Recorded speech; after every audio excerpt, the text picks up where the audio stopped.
allow me to call on the Honorable Secretary of Agriculture, Secretary William D. Dar, to give his welcome statement. Excellencies and distinguished participants in this event, good day. The pandemic and other natural and man-made crises continue to wreak havoc on global health, economies, societies, and environment, threatening to push more people into extreme poverty, chronic hunger, and malnutrition. These challenges place greater emphasis on the need for structural reforms and transformation of agriculture food systems, and the time to act is now. It is an imperative to enable our food production, logistics, and distribution systems to be more inclusive and resilient as well as sustainable. In September 2021, the UN Secretary General Antonio Guterres will convene a Food Systems Summit as part of the Decade of Action to achieve the Sustainable Development Goals by 2030. The summit will launch bold new actions to deliver progress on all 17 SDGs, each of which relies to some degree on healthier, more sustainable, and equitable food systems. In preparation for this event, several food system national dialogues and consultations have already been conducting in the country. These activities are an important part of the decade of action to deliver the SDGs by helping to establish the future direction for food systems and to accelerate collective action to that end. The COVID-19 pandemic has shown the fragility and inequalities of our food systems and underscored the urgency to make more sustainable, inclusive, and resilient. As the country's National Dialogue's convener for the UN Food Systems Summit, I assure our commitment to pursue the development of national pathways towards sustainable agricultural food systems. To realize our goals, we must apply a whole-of-nation approach, wherein a diversity of stakeholders will be involved, including voices that are seldom heard, and provide an important opportunity for participants to debate, collaborate, and take action towards a better future. They give us the chance to connect, meet new partners, inspire, and be inspired. Thank you, and we look forward to the successful conduct of the National Food System Summit activities in the Philippines. Mabuhay tayong lahat. As we start our conversation for today, allow me to cite some house rules. Una po, panelists should not exceed 3 minutes per intervention. I have a timer here, and if you go beyond the time limit, I will mute you or i-mute kayo ng mga kasama ko. As the dialogue progresses, our colleague, Mr. Noel De Luna, will be putting in the chat box links to the issues and presentations for the participants' guidance and background information. And furthermore, all the materials presented here will be made available through Google Drive after the dialogue. Panelists can also address the interventions made there by their fellow panelists. Okay. The audience participants can send in their questions through the chat box of this platform, and if time permits, the panelists will answer them also. I would like to remind everyone to be businesslike in our statements and go straight to the point, to be direct and cooler. As we start our conversation, I would like to inform you that you are being watched by 141 participants registered here in WebEx and via the DA's official Facebook page. Allow me then to set the background to this dialogue. Ladies and gentlemen, what brought this all about? Last 2019, the United Nations Secretary General Antonio Guterres called for a food systems summit this year as part of the Decade of Action to achieve the Sustainable Development Goals, or SDGs, by 2030. These 17 SDGs, among others, include no poverty, zero hunger, and good health and well-being by year 2030. Since it will only be around 9 years before the target of the SDGs, the UN started thinking of how these targets can be achieved. In all its wisdom, the UN believes that these goals can be achieved through food, specifically by transforming food systems. Ngayon, since nagkakaroon na ho ng donor fatigue among donor countries, like for example, yung nagbibigay ng grants or technical assistance, the United Nations decided to put the responsibility of meeting this objective squarely on member nations, as they are now tasked to draft a voluntary national pathway to meet their respective targets. Thus, as you can see, meeting the SDGs has now become the burden and responsibility of each member country. The term food system refers to the value chain involved in producing, processing, transporting, and even consuming food. We all know that agriculture is a science, art, or practice of cultivating the soil, producing crops, raising livestock, and in varying degrees, the preparation and marketing of the resulting product. What is added to agriculture to create the buzzword food system is actually the art of consuming food. No? The United Nations forecasted that from the current 110 million, the country's population will reach about 126 million by 2030, and by 2040, magiging 142 million na ho ang populasyon ng Pilipinas.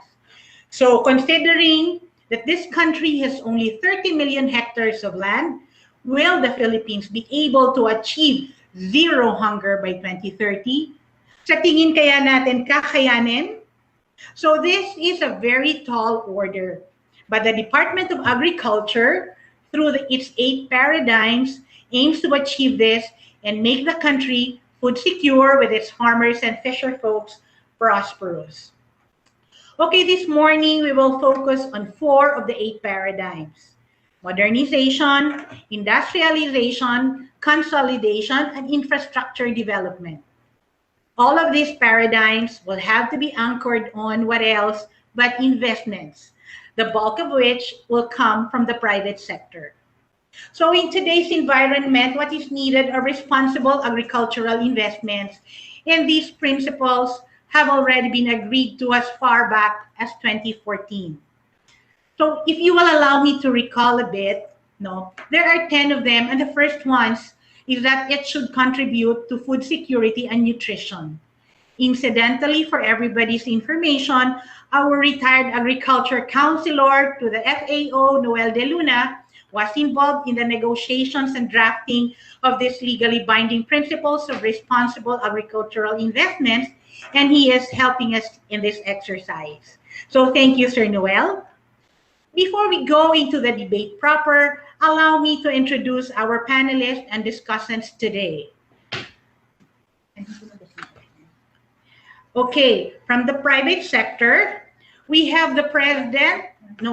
We have the senior vice president and head of the corporate affairs and communications of Nestlé Philippines Incorporated, Ms. Arlene Tan Bantoto. Nestlé Philippines not only has a multi-billion peso coffee project in the country, but it has also been an anchor in the cocoa global value chain. Okay? Our next panelist is Mr. Hendel P. Cabral, the Vice President for Farm Sales and Meat Operations of Pilmico Food Corporation, a food company of Abuitis Equity Ventures, partnering with the Department of Agrarian Reform in the livestock sector with backward and forward linkages for agrarian reform beneficiaries all over the country. From the government side, we would also like to warmly welcome the presence of the Assistant Vice President and Head of the Program Management Department of the Land Bank of the Philippines, Mr. Edgardo S. Luzano. I would also like to welcome my good friend and the Director for the Legal and Compliance Service of the Board of Investments, Attorney Eligen Fortosa. Okay, from the Department of Agrarian Reform, I would like to acknowledge the presence of the Director for the Bureau of Agrarian Reform Beneficiaries Development, Mr. Baltasar Cruz. And last but not the least, we have here the National Deputy Project Director of the Philippine Rural Development Program, or PRDP, and the Farm and Fisheries Clustering and Consolidation Program of the Department of Agriculture, Director Shandy Hubilia. Okay, thank you to all the panelists who have joined us here. My name is Tisha Pia de la Rosa. I am the Chief of the Macroeconomic Policy Division of the Policy Research Service of the Department of Agriculture, and I am your moderator for this dialogue. So magandang umaga sa ating lahat. Now let us dive directly into the dialogue and start our interaction. Recently, the CREATE Act was passed. Since we all know what this law is all about, let me ask the opinion of our panelists on how this law will attract the necessary investments into the agriculture sector. Let me start first with the government sector panelist. I will first give the floor to Attorney Elge of BOI. Attorney Elge. Thank you, Tisha. I hope I will be able to match your energy today. Good morning, everyone. Okay, so let's go straight to CREATE. So the CREATE was passed in April of this year. Generally, it provided for the reduction of the corporate income tax rate from 30% to 25%, and then 20% for our MSMEs. So prior to the reduction, the Philippines has the highest corporate income tax rate within the ASEAN region. So that's already a positive thing for us during the pandemic with the reduction. And of course, with the other COVID-related interventions that's also provided in CREATE, which is only good for the next 3 years, just to keep our businesses afloat during the pandemic. CREATE basically provides for new set of incentives. Okay, so I have to be conscious with the 3-minute time for each panelist. But basically, later on, we will further discuss. But the CREATE improves our incentive system, our incentives regime. It puts the Philippines in a very competitive position within the ASEAN region in terms of the kind of incentives that we will now ready to provide. Along with the reduction of the corporate income tax rate, we are seeing the passage of CREATE basically stabilized and put an end to those unclear and unstable state during the pandemic as to what's going to happen in the Philippines and its incentives regime. So with the passage, our leads, our prospective investments, I think would already have cemented their decision to locate in the country, looking at the menu of incentives itself. So yeah, so maybe I have to stop, Tisha, and later on we'll provide some more details. Thank you, Attorney Elge. Baka may gusto ring masabi dito si Mr. Baltasar Cruz from DAR, sir.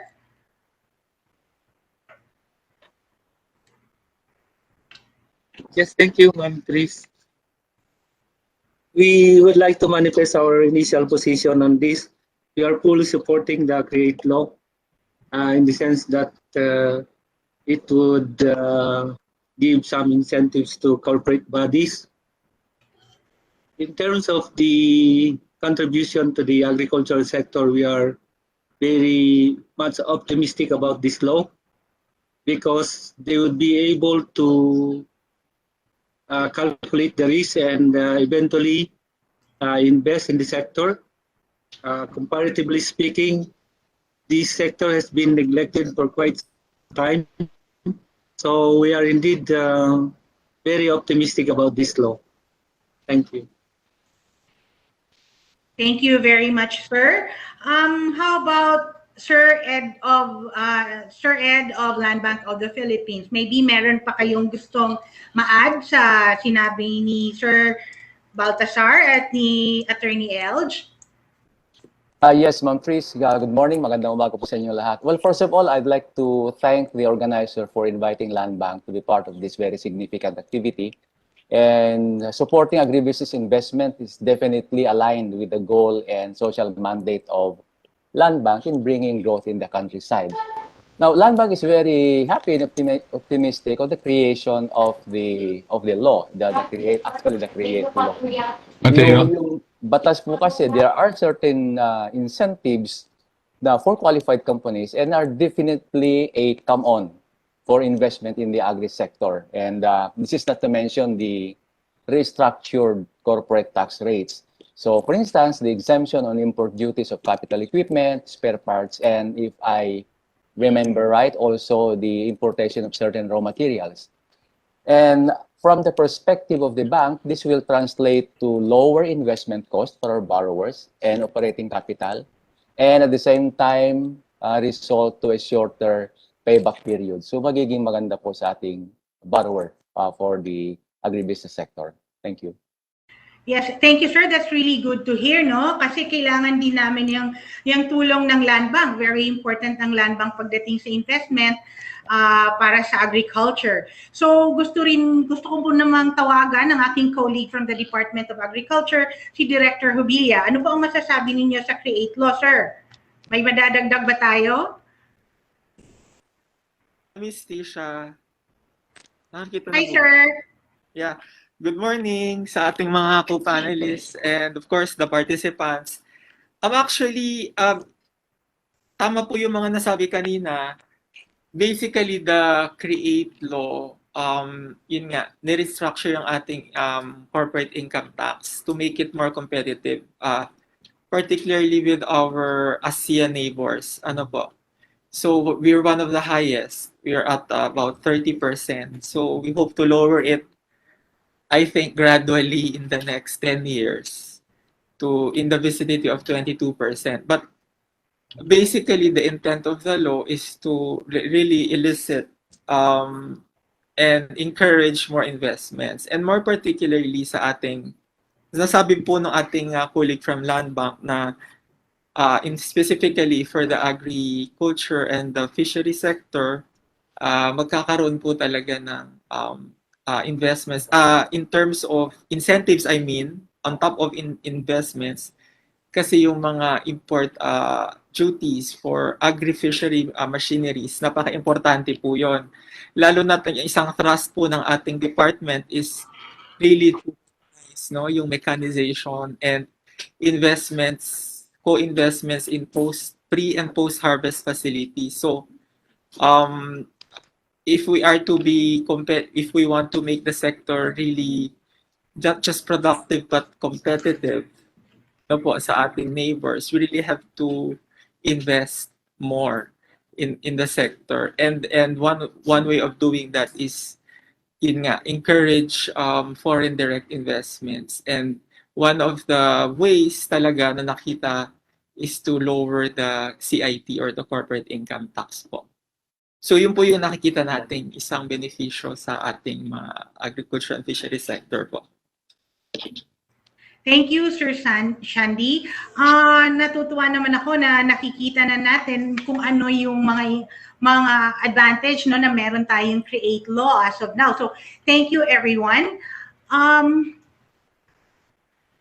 Naiisip ko lang, before we proceed, no, let me ask again the government representatives how much investments have been poured into the agricultural sector. Kung may nakakaalam po sa inyo, unahin ko na po si Attorney Elge again sa BOI, no? Kasi sila talaga yung leader ng investment ng gobyerno natin, no? So, I would like to call in Attorney Elge. Sa tingin nyo, gaano nakalaki or kataas yung investment sa agriculture sector? Okay, what I have is the BOI registered projects because agriculture, commercial production of agriculture, fishery, and forestry products. That's one of the preferred areas of investments that's listed in the investment priorities plan or the IPP. And I have from 2016 to February 2021 of this year, we have a total of 164 new projects under the said listing, and the total investments is 80 billion. It generated employment of 37,000. So, and with that big input coming from the sector, it generated the multiplier effect of 100, in terms of total output, estimated at 153 billion pesos. So the growth rate of investments in agriculture, processed food, and agricultural services from 2016 to February 2021 was average at 1% per annum. And just to note, Tisha, even during the pandemic, like last year, for BOI at least, we had the highest investment for the sector amounting to 16 billion. So that's despite the pandemic. So we know how important this sector. So I have those are the data that's available with me. Thank you, Attorney Elge. Sa land bank po, may alam po kayo kung magkano na yung ma-share nyo kung magkano na po yung na-invest sa agriculture sector? Well, I don't have the exact figure on this, but maybe I can translate the investments in the agri sector in terms of investments supported by the bank, and this can be gleaned on our compliance with RA 10,000 or the Agri-Agra law. So as of December 31st of 2020, our supported investments amounted to 173.6 billion. And this consists of loans to farmers and fishers and their organizations, as well as for other agricultural loans. And as of March of this year, our Agri-Agra compliance amounted to 166.19 billion. And despite po dun sa pandemic na nangyayari po sa atin, so Land Bank is still fully compliant with the requirement of the Agri-Agra law. So fully supporting po ang Land Bank sa mga investment requirements on the agri sector and even the agra sector. Thank you, Sir Ed. Si Sir Shandy, may masasabi kayo doon? May nakikita ba kayo? Alam ko, matagal na yung hinahandle ng PRDP, no? Tapos, ngayon, napasok kayo doon sa clustering. May idea po ba kayo kung gaano na kataas or gaano kababa yung investment sa agriculture? Hi, Miss Tish. Actually, what we have right now, kasi ako po ay bagong-bago sa F2C2, yung ating clustering. But in terms of the Department of Agriculture, what I have right now is yung ating Philippine Rural Development Project, which is very, relevant at nasa isang centerpiece program po siya ng ating ng kagawaran. This is a co-financing program between the World Bank and of course the government of the Philippines and the LGUs, and of course with the private sector. When we say private sector po, yung ating mga FCAs, yung mga farmers and fishers cooperatives and associations. Siguro later we would explain ano po yung relevance noong ating mga FCAs doon sa ating clustering na pag-uusapan. But all in all, meron po tayo ngayong already funded mga 27 billion pesos already, co-finance. Ongoing na po lahat yon. And the good news is we have meron po tayong fresh funding of around $280 million with EU co-financing grant of 18.3 million euro na we would expect po to be implemented earliest third to fourth quarter of the year. So, yun po, value chain at of course, yung food systems po natin, pag pinag-uusapan po natin yung food systems, so yun po kasi yung pinaka-framework ng ating Philippine Rural Development Project, which is the value chain approach. So this is a country-wide program po. So all 16 regions except Metro Manila po. Okay. Sa DAR naman po, Sir Baltazar, pwedeng malaman kung may mga investment pagdating sa agriculture? Yes, ma'am. Aside from the resources coming from the government, we're trying to cooperate with the private sector investors so that we are trying to develop the small farmers, particularly the agrarian reform beneficiaries. But at this point, we would like to point out also regarding the CREATE law. Since this is a new law and very promising, we want to see in 6 months or 12 months some initial assessment to be led by the implementing agencies, DTI, etc., to size up the benefits already accrued to the farmers particularly, as well as collectively to the national government. So yun po, kailangan po natin. But overall, we are very positive that this law would eventually contribute to the development of the agri-sector. Thank you, ma'am. Yes, thank you, Sir Baltazar. So, narinig mo yan, Attorney Elge, no? So, we are hoping na mag-translate nga ito into more agricultural investments. Kasi as you can see, the volume po ng investment in agriculture leaves much to be desired, no? Although sinasabi ni Attorney Elge na malaki siya at hindi naapektuhan ng pandemic, we all know na compared to the other sectors, mababa po talaga ang investment sa agriculture. If the country has to achieve zero hunger by 2030, our investments in agriculture should increase 10 times the current investment level. No? This does not include the low investment we have as a country on agri-research and development. No? Since na-mention din ni Sir Baltazar yung CREATE law, no? I would like to go back to the CREATE law and ask the private sector. No? I would like to call in yung ating mga panelists from the private sector and ask them if the CREATE law is attractive or sexy enough for them to pour in more investments into their respective agricultural areas of operation. So I would like to call in now Ms. Arlene Bantoto from Nestle. So Ms. Arlene, good morning. Hi, good morning. Magandang umaga. And thank you to the Department of Agriculture for organizing this event.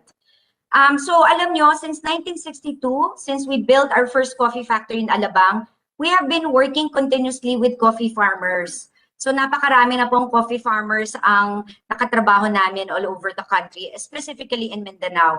And this is through the entire value chain, no? Mula sa plantlet hanggang sa pagbili at pag-manufacture and distribute. And this is through our Nescafe plan.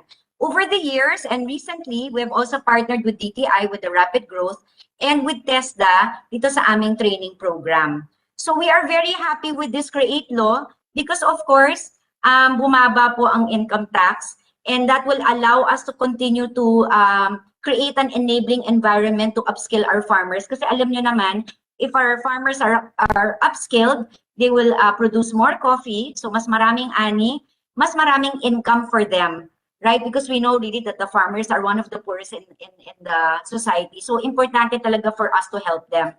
Furthermore, as we continue to buy coffee and produce locally, we are also helping sugar farmers, hindi lang naman coffee farmers, and also provide employment through our Cagayan de Oro factory, one of the biggest coffee factories this side of Asia. Alam ko hindi pa kasama to sa question, but probably as a suggestion for siguro the new Create Law version 2 is also to impose taxes on imported finished goods, because this will really help level up the playing field for our farmers, because in the end, it's so important that we support our farmers and local industry. Maraming salamat po. Thank you, Miss Arlene. Salamat sa Nestle. Lagi ho silang nandyan para tulungan kami sa lahat ng aming concerns.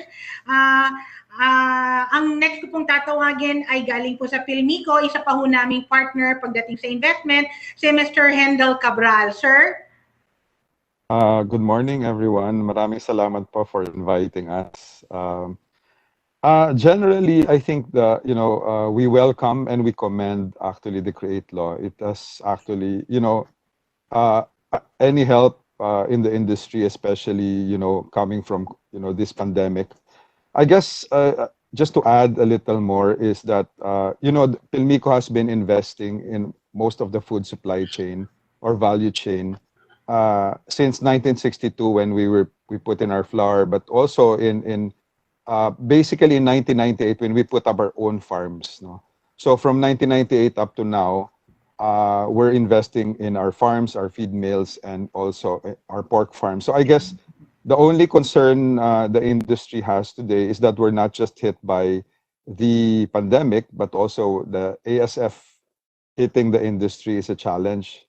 So I think if we can help the industry, in addition, and probably as what Nestle was mentioning earlier, potentially an opportunity for all of us in terms of the potential version 2 is to encourage, investments over the supply chain or over the whole value chain, because as the industry, it sends a message, especially like with what Pilmico is doing, is that it sends the message that we're there for the long haul. We're not, despite the crisis, despite the challenges in the industry, be it COVID or be it ASF, we're investing despite the risks involved, in terms of the industry that's being hit in the industry. So thank you, and we commend the Create Law. Yeah. Thank you, sir. Maraming salamat din sa Pilmico at sa Abuites, no, sa pagpapaunlak sa pag-imbita sa kanila. Kahit very short notice, maraming salamat, because we would like to share what you experience sa atin hong mga ibang participants, no? So aside from these investments, I would like to ask if we think it is time to revisit models of agribusiness ventures, no? Because as you can see, small farm lots and smallholder agriculture cannot sustain or contribute to industrialization. Aminin na ho natin ito, no? We have to achieve economies of scale in order to drive industrialization and modernization, since we all know that agriculture feeds industrialization. Pag hindi ho strong ang agriculture natin, wala ho tayong pinag-uusapang industrialization, di po ba? So I would like to clarify, though, that we are not talking here about land ownership. Hindi ho natin pag-uusapan yan dito, no? We are simply addressing the issue of farm size and economies of scale. So ngayon babalik po ako sa representatives ng gobyerno before giving the floor to the private sector. So itong question ko po na susunod, pareho pong sasagutin ng Land Bank and BOI, no? So I would like to ask them specifically, will the government seriously promote land consolidation or clustering to achieve economies of scale? And what does Land Bank and BOI think about it? No, kung halimbawa lang na mag-promote ang gobyerno, ang DA, ang DAR, no, yung mga agencies na to ng land clustering and consolidation para dun sa economies of scale, ano ang tingin ng Land Bank dito at ng BOI? Unahin ko na po ang Land Bank, sir. Yes. I think there are already programs in place done by the government agencies, specifically the DA, the DAR, towards land consolidation and clustering. And para po sa amin, ang tingin namin po dito ay this is not only a means to achieve economies of scale in the production operation, but it is actually an avenue to modernize agriculture. No? to improve productivity and competitiveness through mechanization, efficiency in the provision of technical support services, and also results to sustainable access to market. So yun po napakahalaga from the perspective of a financing institution. And sa tingin po namin, such efficiency in the production and marketing redounds to also increase repayment capacity of our borrowers. And that is also leading to sustainable credit. Kaya po sa amin, definitely we will support the move for land consolidation and clustering. That's really good to hear, sir, no? Kasi yan ho ang sinusulong ngayon ng isa sa mga major projects ni Secretary Dar, no? Kasi for the longest time kasi medyo may problema tayo sa maliliit na farming. It's really difficult to mechanize small farms, no? And we are gearing towards mechanization and industrialization. So sa BOI, can we call on Attorney Elge? What do you think about this? Yes, I think if you're referring to the F2C2, right? It's on the administrative order. I had a crash course last night on this because Yes. okay, so I think in terms of support, the BOI is fully supportive of such. It basically augments our promotional efforts as well because as a strategy, it will definitely improve our investment servicing, as it offers already investors the option, especially those who will undertake agro-processing integrated with production activities. So prior to this initiative or strategy of the DA, it has been very challenging for the BOI to convert our investment leads into actual investments because of the difficulty in getting consolidated or clustered lands, which would cater to the requirements of a particular investor. So just to illustrate, we assisted one investor on cassava production, and the land area requirement for its raw materials needs is very, very big, and it's very difficult, no, if we don't have this kind of a strategy. So eventually we're able to do that with F2C2. While it's I think it's a very new strategy, no, it's only August of last year, no, so we are yet to see opportunities through the program, but we are looking at digitalization of clustered farmlands for efficiency, perhaps a database of clustered farmlands with the capability of visually presenting via a dashboard historical production performance, forecast, etc. So, but for this is basically generally the support that the BOI, and we are seeing that it's a very good strategy, and it's aligned as well with our promotional efforts, no. But at the same time, if we are able to do that, the incentives under CREATE would be on the per project basis, what's going to be inside, whether it's commercial production, etc., processing, food processing, etc. So the CREATE, actually, if you look at CREATE, there is what we call industry tiers there. So when the higher the industry tier of a particular project, the longer the incentives would be. So we're talking, let's say, tier 1, those that have high potential for job creation. There's a generation through innovation, upgrading, moving up the value chain. So this would be, I think, 4 to 6 years of ITH, depending on the location. And then if it's export or domestic, it varies on the 5% special corporate income tax rate, and then the enhanced deductions. But if you will say the activity is going to utilize R&D, and then highly technical, and industry 4.0, then it will be entitled to higher longer incentives. So that's how CREATE is going to phase in with the F2C2 program as well of the government. So both our regulatory, our promotional, and our incentives really would be very good with the F2C2 strategy of the DA. Thank you. That's really good to hear, Attorney Elge, no? So at least nandito si Director Shandy para nagkaroon tayo ng magandang exchanges dito at mas naging klaro, no? Kung ano yung nakuha or makukuha natin sa Create Law. No, Director Shandy, alam mo na kung sino ang contact natin sa BOI pagdating sa Create Law. So anyway, babalik tayo doon sa DA kay Sir Shandy sa DAR at sa Land Bank.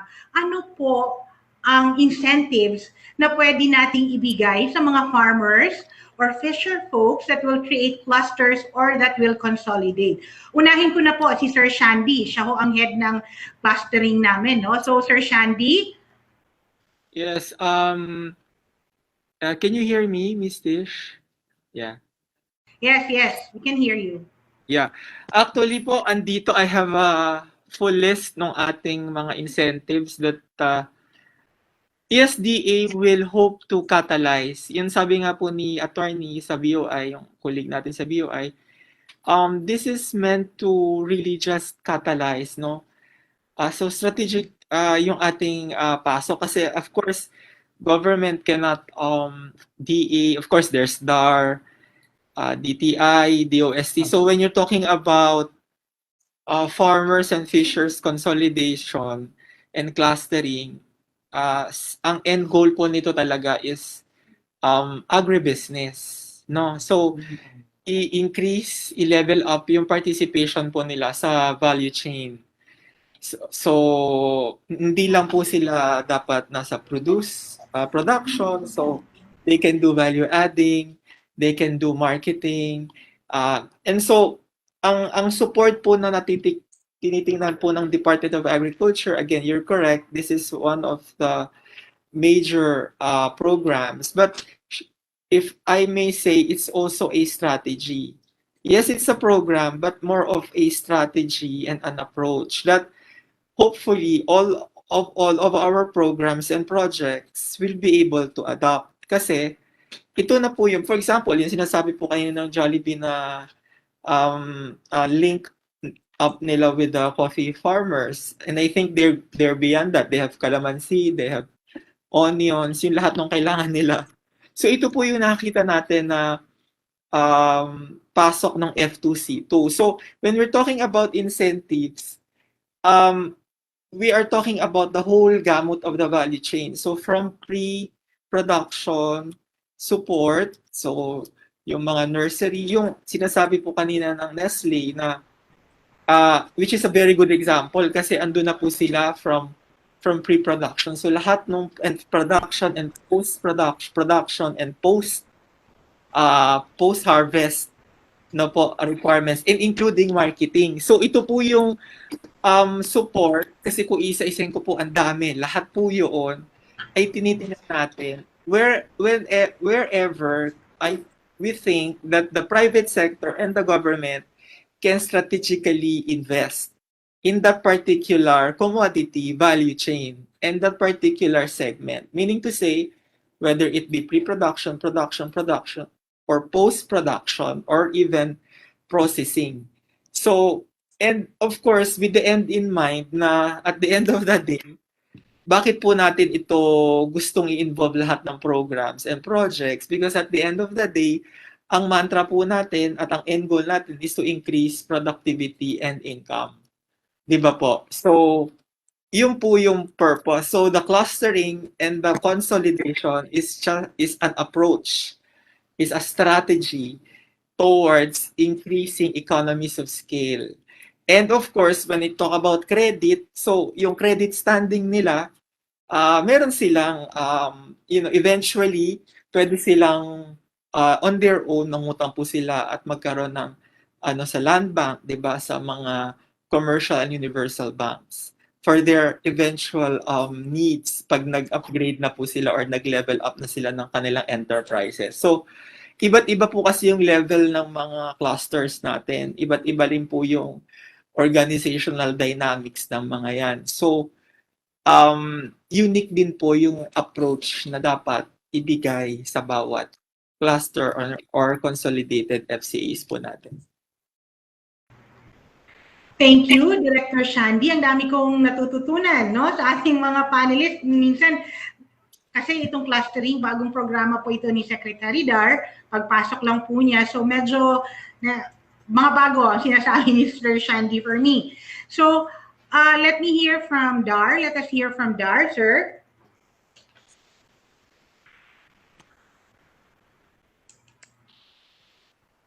Hello, sir. Nandiyan po si Sir Baltazar. Yes, ma'am. Ang question ko po kanina, ano po ang pwede nating maibigay na incentives doon sa farmers or sa fisher folk na ka-cluster or magko-consolidate ng mga farms po nila? Yes, ma'am. Thank you, ma'am. Firstly, we would like to support this development strategy being adopted by the DA. Kasi po, DAR has been engaged in this kind of strategy for so long. In fact, we have 505 different modalities of agri-venture agreements with the farmers, especially in the South, where they are operating big tracts of land, producing a lot of major crops or commodities like pineapple, abaca, coffee, etc. So, for example, we have joint venture agreement, contract growing agreement, lease agreement, management contract, service contract, build, operate, transfer, etc. Involving at least 49,000 or 50,000 hectares of land, productive land. Ang importante po na ginagawa ng DAR dito is facilitating the contracting with the corporate bodies and the respective organizations, mainly cooperatives, composed of agrarian reform beneficiaries, plus the addressing of issues pertaining to the strengthening of the governance aspect of the groups. There are two types, the governance issue plus the business competencies. So yung dalawa po na yun. But overall, we would like to impress upon this meeting that these corporate agreements or clustering or what we call consolidated farming would only succeed under an environment where full support is given in terms of technology, financing, marketing support, the whole value chain, and enabling the policy environment to fit in with the needs of the farmers and the corporations as well, ma'am. Thank you po. Okay, thank you, sir. I agree with you, sir. Pag wala akong suporta from all areas, hindi ho ito magsasucceed. So we hope by conducting this, ma-realize natin na kailangan it should be a one nation approach, or lahat tayo na government agencies, including the private sector, has to pitch in, no? So gusto kong tawagan ulit si Land Bank para baka may ma-share din siya kung ano yung mga incentives na pwedeng ibigay ng Land Bank para doon sa mga farmers and fisher folks na magka-cluster or magko-consolidate. Land Bank, I'm sure inaabangan ka ngayon, no? Dahil ito talagang importante yung incentives na pwede nating ibigay. So, sir, the floor is yours. Yeah, thank you, Ma'am Chris. Kanina po nabanggit ni Sir Shandy, no, yung credit support for farmers and fishers that will consolidate and form clusters. And that is correct. Sa Land Bank po, we provide credit support and at concessional rates, of course, so long as they are qualified under our basic criteria.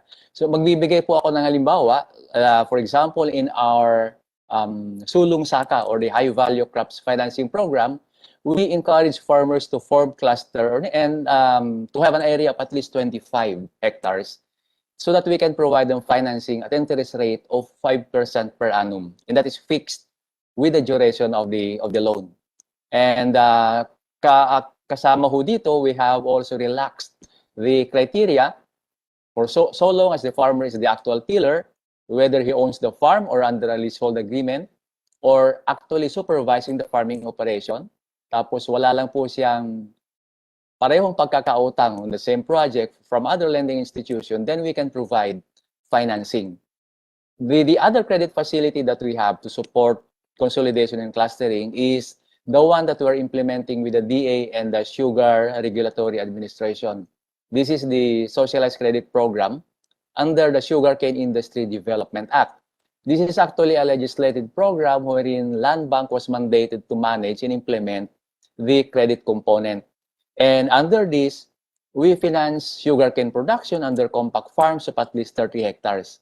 Tapos since ito po ay externally funded, then we can provide a highly concessional rate of only 2% per annum for sugarcane production. So yun po yung mga incentives na binibigay po ng Land Bank, concessional rates on loans. So may available po tayo na credit window. And also, in relation to the credit, we also partner with other agencies for the provision of capacity building. So credit plus capacity building. Thank you, Sir Ed. This is very important for us, lalo na ngayon under kay Secretary Dar, no? Isa yan sa 8 paradigms niya, yung sa access to credit.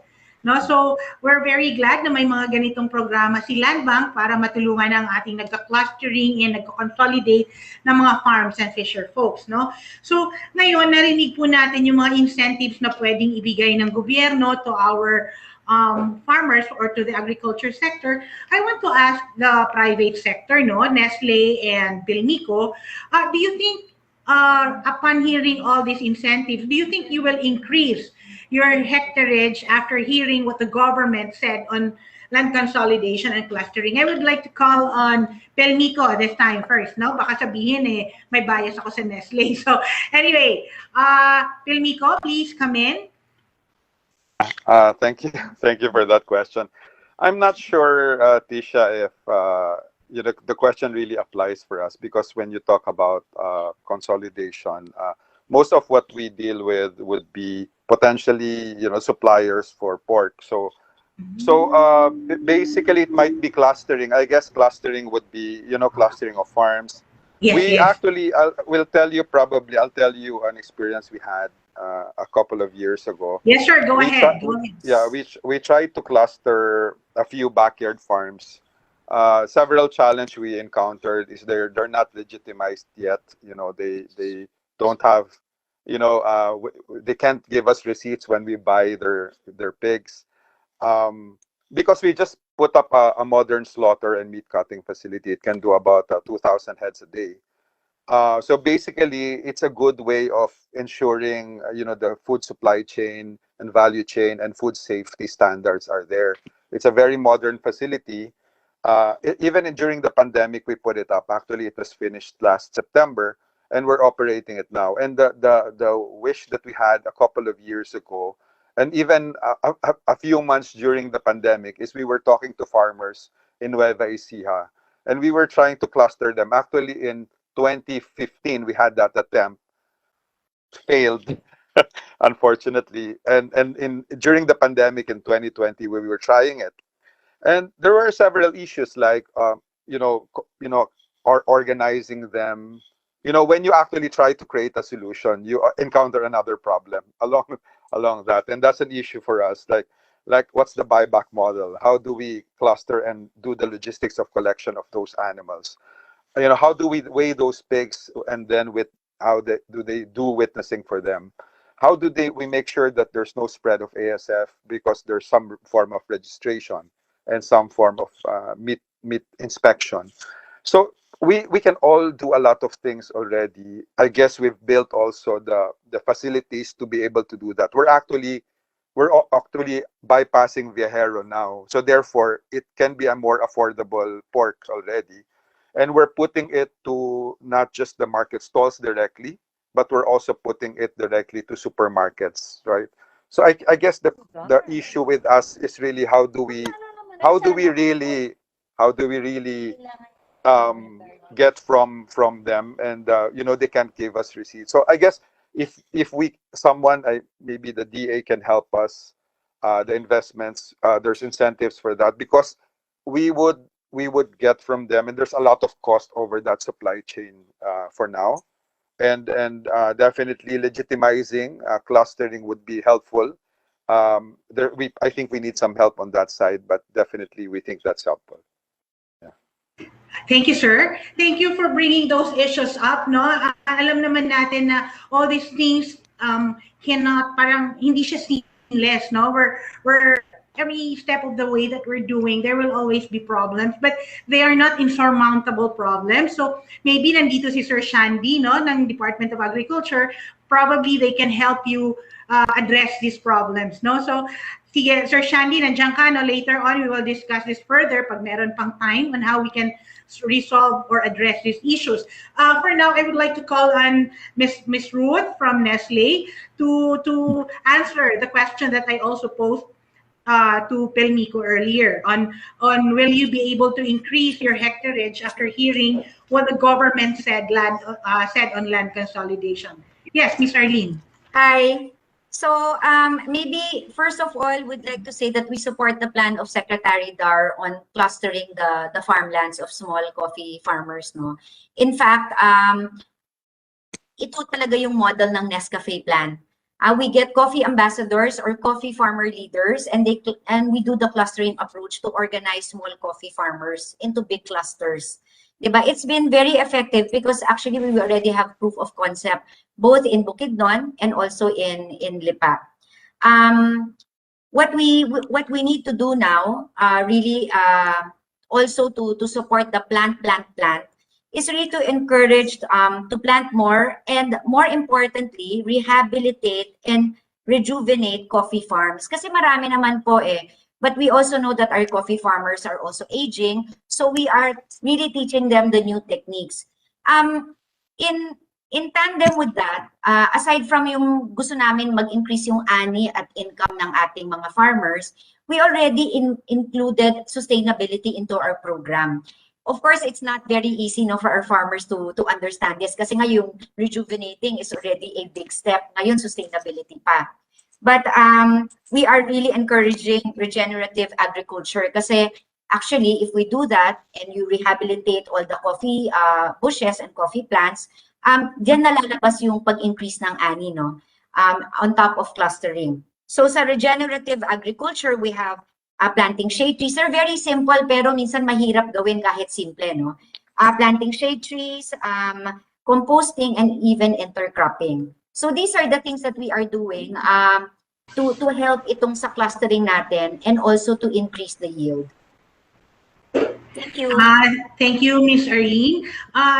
For your information, nabisita ko na ho yung Lipa ninyo na office. We were there. Very good. Yes, we were there and we saw, no? I also would like to commend those people who are, or companies who are investing in people, no? Yung pag-educate, because as we all know, aging na ho yung population of farmers natin. So we need more young people to come in para ho may sustainability later on, no? We'll talk about sustainability later on. I just want to follow up the question that aside from land rentals paid by corporations, no, this question is for the private sector, no. Aside from the land rentals paid by corporations, how can the private sector empower the community of farmers, workers, independent beneficiaries, so that you can transform the community that you are working with, no? I think merong ma-share sa atin ang Nestle at Pelmico tungkol dito, given that matagal na ho sila na nakikipag partner with our farmers, no? So we would like Pelmico first to share with us yung experience nila pagdating dito sa area na ito. Sir? So I think we've had some programs, not exactly related to everything related to what we are exactly doing, but we've had partnerships with corn farmers, purchasing some of their corn for our feed mills.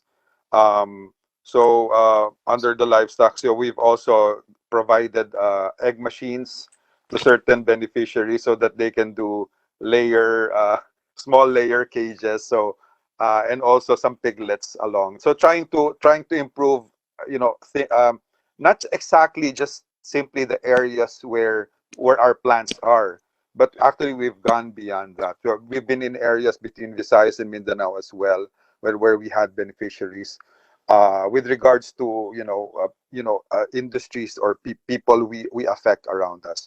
So mostly it's buying back or buying corn back so that we can use them in the feed mills.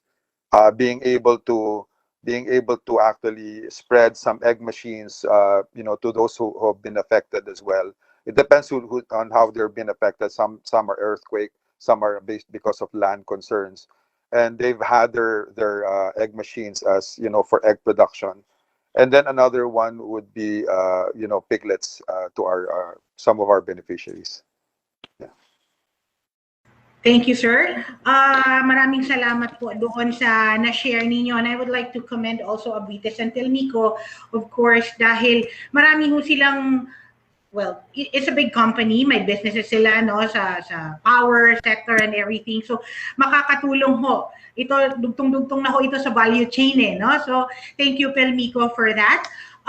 Do these things happen? Yung na-discuss ni Nestle and Pelmico, do these things happen also in areas promoted by the Department of Agrarian Reform and the DA in their respective programs?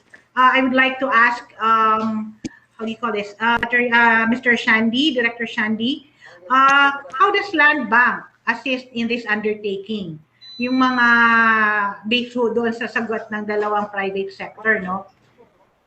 Sir Land Bank, Sir Ed Lozano, ano po, paano makakatulong ang Land Bank sa aspetong ito? Yeah.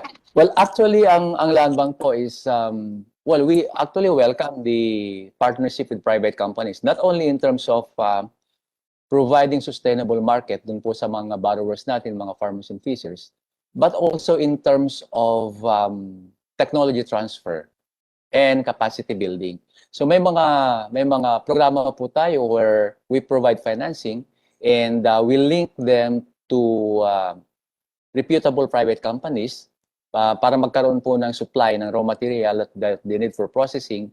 And at the same time, nagkakaroon din po ng tulong ang ating private companies in terms of providing technologies to the farmers, training them, and also for capacity building. And for one reason is that to ensure also that the farmers and the fishers would be able to produce the raw materials required by the private companies doon sa necessary specifications. So para po magtugma yung production ng ating farmers, so kaya tumutulong po ang private companies in terms of technology and capacity building.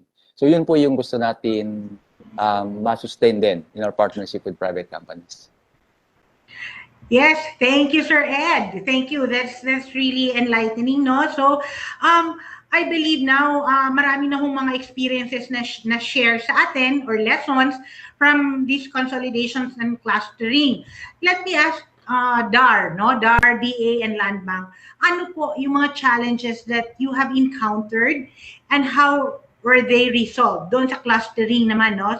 Clustering and consolidation. I would like to ask Dar first kasi mas nauna yata si Dar, sinabi niya kanina na mas matagal na silang naggagawa ng ganito, no? Yung clustering. So, Dar, can you please answer that question? Ano po yung mga issues na experience niyo or lessons doon sa clustering?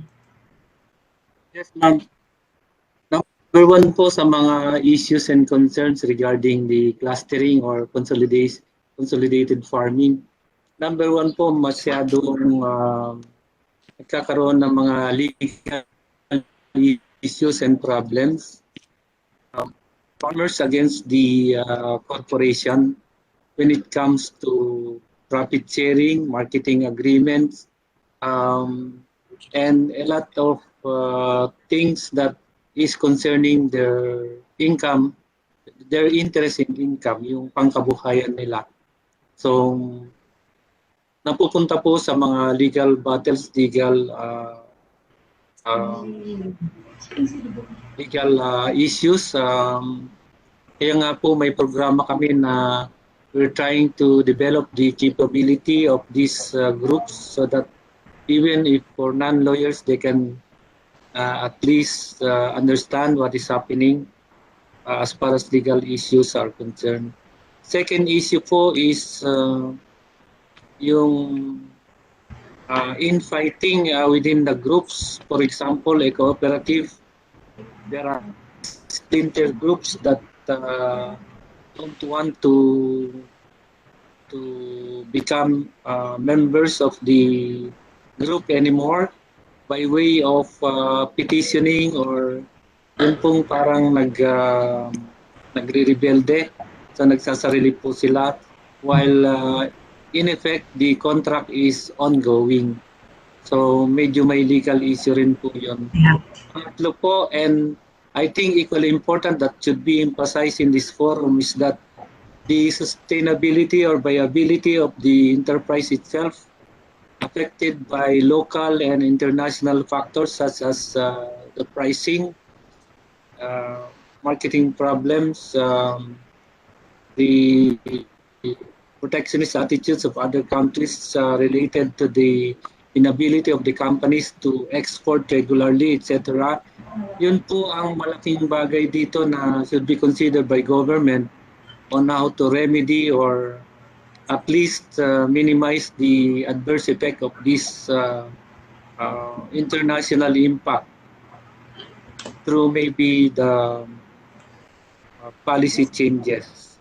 So Yeah. yun po yung prominent issues that crop up based on our experience regarding the consolidation scheme that we are trying to assist for this particular groups, especially in the Visayas and Mindanao, where most of the corporations, international corporations, are engaged with the farmers. Ayun po. Yeah. Yes, thank you, sir. I would like to share na hindi lang ho ito no sa tungkol dun sa na-consolidate ng mga farms nangyayari. There are similar problems even for independent farms, no? But siguro dahil nga, for example, lalo na yung number one na issue, at saka yung number two, it's really more of a problem sa clustering. Kasi paano ang isang grupo kung may isa nang gustong tumiwalag, no? At naka-bind kayo, legally bind kayo doon sa kontrata ninyo with the corporation or with even the importer from another country, no? Mapipilay yung clustered farm. So ito siguro yung mga dapat pag-usapan with the Department of Agriculture. Nandiyan si Sir Shandy. I really am so glad that everybody is here para alam na natin, makita natin mga pagmumukha ng isa't isa para alam natin kung sino yung i-contact pag may problema na ganito, no? So yung sustainability, I understand also the problem when it comes to marketing and exporting products na produkto ng clustered farms. Kasi we're very famous for pole vaulting, no? Alam natin yan pagdating doon sa farm. Pag kahit nakakontrata ka sa isang importer, pag ito nag-offer na kabila ng mas mataas na presyo, hindi mo ibibigay yun doon sa kakontrata mo. Anyway, these are really very long na problema. Nandyan na siya ever since. But we need to address this in order for all these programs of the government to come together, no? So I would like to call on Director Shandy. Sorry, Sir Shandy, no? I know that you are just new. In fact, wala ka pa yatang 1 month, no, sa clustering ng program ng Department of Agriculture. But I know mabilis ho kayong mag-aral. So ano po sa tingin ninyo ang mga issues na namanan ninyo pagdating doon sa pag-i-implement ng clustering natin? So Sir Shandy?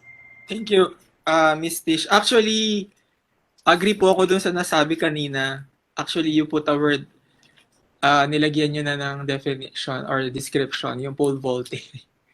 Kasi, babalikan ko lang po yung, again, it's the group, no? Yung grupo ng farmers or fishers. Kasi, there are experiences, siguro ang pwede kong pagsimulan yung PRDP. Kasi clustering naman po talaga yung approach natin. We give it to farmers and fishers groups. So pag nabigyan na po natin, a few of them, no, would really, magkakaroon na ng konting deviation dun sa kanilang approved na business plan. Kasi po yun yung basis natin for approval, yung business plan natin. So, pole vaulting is one, but even yung yung grupo mismo, kakaroon sila ng problema kasi iba na yung direction na gusto nilang tahakin, no? Oh, so gusto natin ito yung market natin, ito lang yung gagawin natin. So operationally naapektuhan po talaga yung grupo. And so also that corresponds also to sinabi ni Sir kanina from terms of sustainability. So I don't know if it's a cultural thing na very difficult. Some groups are really, are really parang ando na, no? So nag ano na sila by siguro kumbaga very konti na lang yung intervention na kailangan natin. But there are certain groups na at the onset hindi naman po automatic kasi yung pagka-cluster at consolidation. So bukod sa training, kailangan siguro makumbinsi natin sila in terms of what's in it for them. 'Di ba? So yun yung po isang issue. Kumbaga, ano ba yung kikitain ko? Bakit ako sasama sa grupo? 'Di ba po? So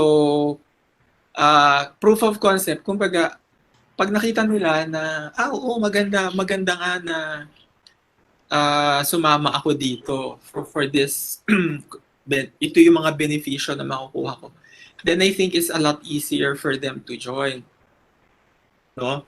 So isa po yun kasi yun po yung ano ng farmers natin ng mga fishers natin, kailangan mo na nilang makita. So kaya nga po ang challenge is to really know ano po yung kanilang pinanggagalingan at yung mga immediate at long-term needs nila. So, papasok din po dyan yung kanilang mga capacity building activities, no? Yung for the long haul, yung sustainability, yung monitoring. So, kasi kung meron silang plano at the onset, sa clustering po kasi natin, meron tinatawag na cluster development plan. So it's also like a business plan. So what is the real goal of the group? Diba? In terms of increasing income and productivity, for example. So paano nila ma-achieve yun? So how will they work together towards that goal?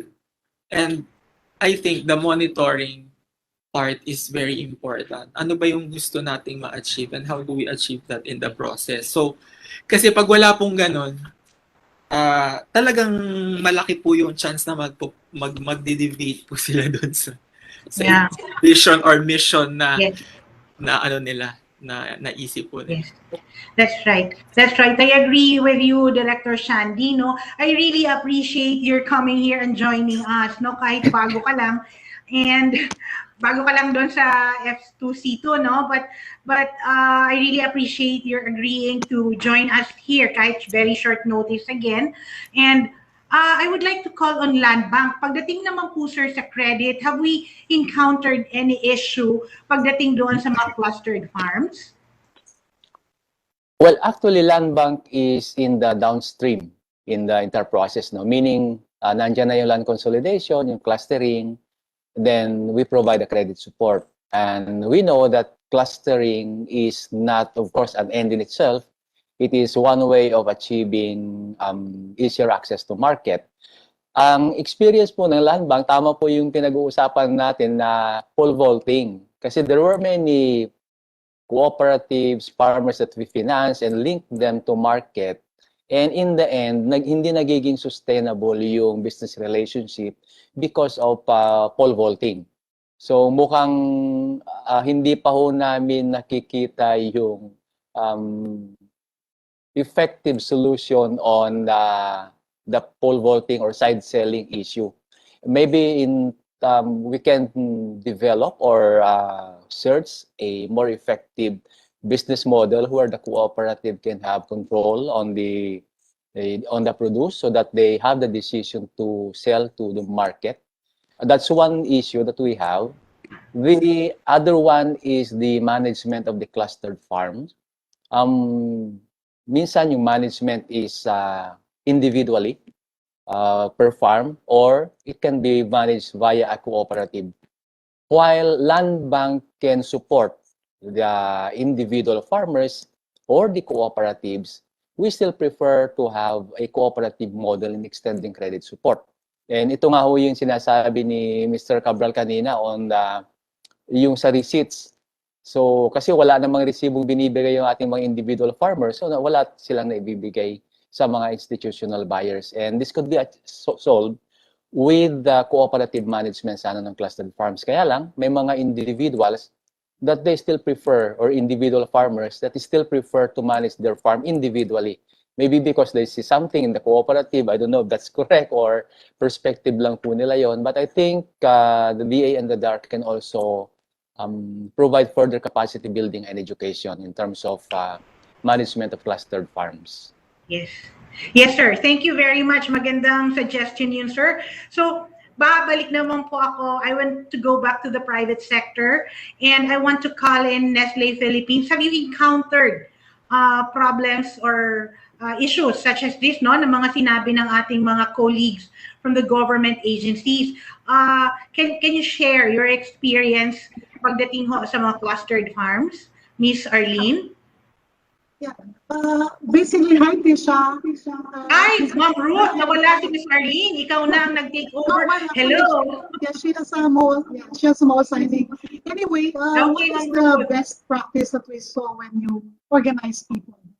Well, first of all, there is also an internal desire to perform because they are a group, right? So everybody is really very conscious to perform. Now, number two is that they are really inspired to be able to learn more. So one of the tenets of a successful clustering is that you have to have an offer which is different from what they're doing at the moment.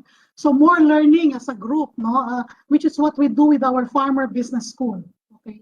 Number two is that with the government, if we may suggest that there should be a program of support, very, very, really tangible support. If you do cluster, what do we mean? For example, there can be an advantage of an SSF or a joint, shared service facilities, especially for post-harvest. Also, we would like to see irrigation support, especially I think one time, the possibility of testing solar-powered irrigation systems can be tested in clusters of farmers. Kasi syempre, it's very difficult to test this with individual farmers, but if they are grouped, then probably we can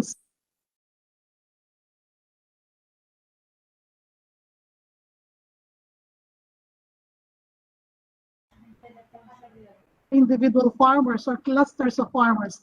If the agricultural venture is not profitable, then you can really see a fallout. So the private sector like Nestle and the government here present really can do well to sustain the cooperative efforts. For example, we have now launched the TESDA Nestle Coffee Scholarships, now first in Mindanao, and then we will venture in other areas if found to be successful. And what we learned is that if the farmers, most of the farmers, especially the IPs, have never been to school, and right now they will be given an opportunity to go to school through the Nestle TESDA Scholarship. If they see that their neighbor is also going, then they're also encouraged to go. That's why there is a great pressure as well for the individual to upskill himself. No? So yeah, this is what we see, that it's also important for industrial buyers. If they see that farmers are clustered, then they can approach these clusters or their groups to be able to buy the produce locally. Thank you. Thank you, Ma'am Ruth. Thank you. So, thank you very much. I'm so happy to see your face again. After how many months, Ma'am Ruth? So, I would like to call on Sir Hendel from Pilmico. Baka meron din kayong experiences similar to this, no? Would you please share it with the body? As typically, it has been our design to actually, like, probably I'll tell you a story we had last week. We purchased some figs from Bohol backyard farmers and shipped it to Manila and slaughtered it in our meat cutting facility. It's just about 45 figs came from backyard. And then when we were comparing, we realized that certain, the genetic quality was much different from the genetic quality that we can produce. That tells us that there's need for upscaling of the farmer, and a lot of the consolidation should be able to help that. It's been our in our journey, both in the feeds business and in our swine or farm business. We've been sharing, we've been having a lot of seminars. It's just difficult now. We're doing virtual seminars to teach farmers not just about, feeds, nutrition, genetics, but also how to take care of their pigs. I guess, as I mentioned in the clustering, in the consolidation, a challenge is that there's still different agendas. People have not realized that there's a value that they can go straight through the food value chain and get the most value of what their produce is. If they go through, we've offered tolling arrangements so that we don't have to earn from them through a selling arrangement. And I guess, the industry is not totally prepared yet for some form of consolidation. I think I'm hearing from Nestle, they're a little more advanced versus us in terms of getting farmers organized. What we have had and have experienced is really educating farmers. We've had those over many years that we've done business. And I guess there's some areas where we can still, learn and try to be better and probably get some help from people who have been good at it already in terms of trying to consolidate. Now, I hope I'm able to answer Now, your question, yes, Trisha. yes, maganda nga itong may sharing, no? Because we learn from each other. Government learns from your experiences being the one on the ground, and then you get what you need from the government. Hopefully, you get to raise the issues that need to be addressed in order to make this your investments work. No, I would like to ask again. No, I'm sorry to the government sector representative, but I would like to concentrate on the private sector. Are there any law or rules and regulations which the private sector think should be amended to improve the enabling environment for agricultural investment? Sir, Sir Handel, pwedeng ikaw na muna ang mauna na naman, no? Yeah. I think, Tisha, the biggest issue for, the industry, especially the pork industry today, is the confidence level. They're still worried that, when you actually try to put up your own farm again, you might get hit with ASF, and that's still there's still confidence. So if we can, one thing that we should look at is that, can aside from tax benefits, because, being informal in certain parts of the industry, not all are really company or professionally operated farms. Therefore, we also know that the tax programs may not be affecting all or everyone in terms of benefiting them. Not everyone is formalized. As I said, not everyone has receipts when you try to purchase pig. So I guess if we can, expand it over the whole value chain, expand it a little more, try to encourage investments who are participating in the whole value chain and who are actually supporting certain parts like consolidation. There's that. And then when you see that, can there be some design for that? I also, the issue we have today is that we also are in an industry that is not mature enough in terms of accepting technology. We've put up a plant that's quite expensive. So our cost versus our local municipal small slaughter facility, but we're promoting food safety all throughout the value chain. So that people are not yet going to pay for it. So if people are not ready to pay for it, but we are investing on it so that we can, ensure a more because that sends a message that we're there on the longer term. We can't just back out easily. So I guess if we are doing that over the whole supply chain, over the whole value chain, we're looking at, areas where, investments are doing so, then that will give a lot of confidence. So it will also encourage, farmers to upscale. Other farmers would say, okay, we see that it's happening, it's being given incentives. Why don't we do the same?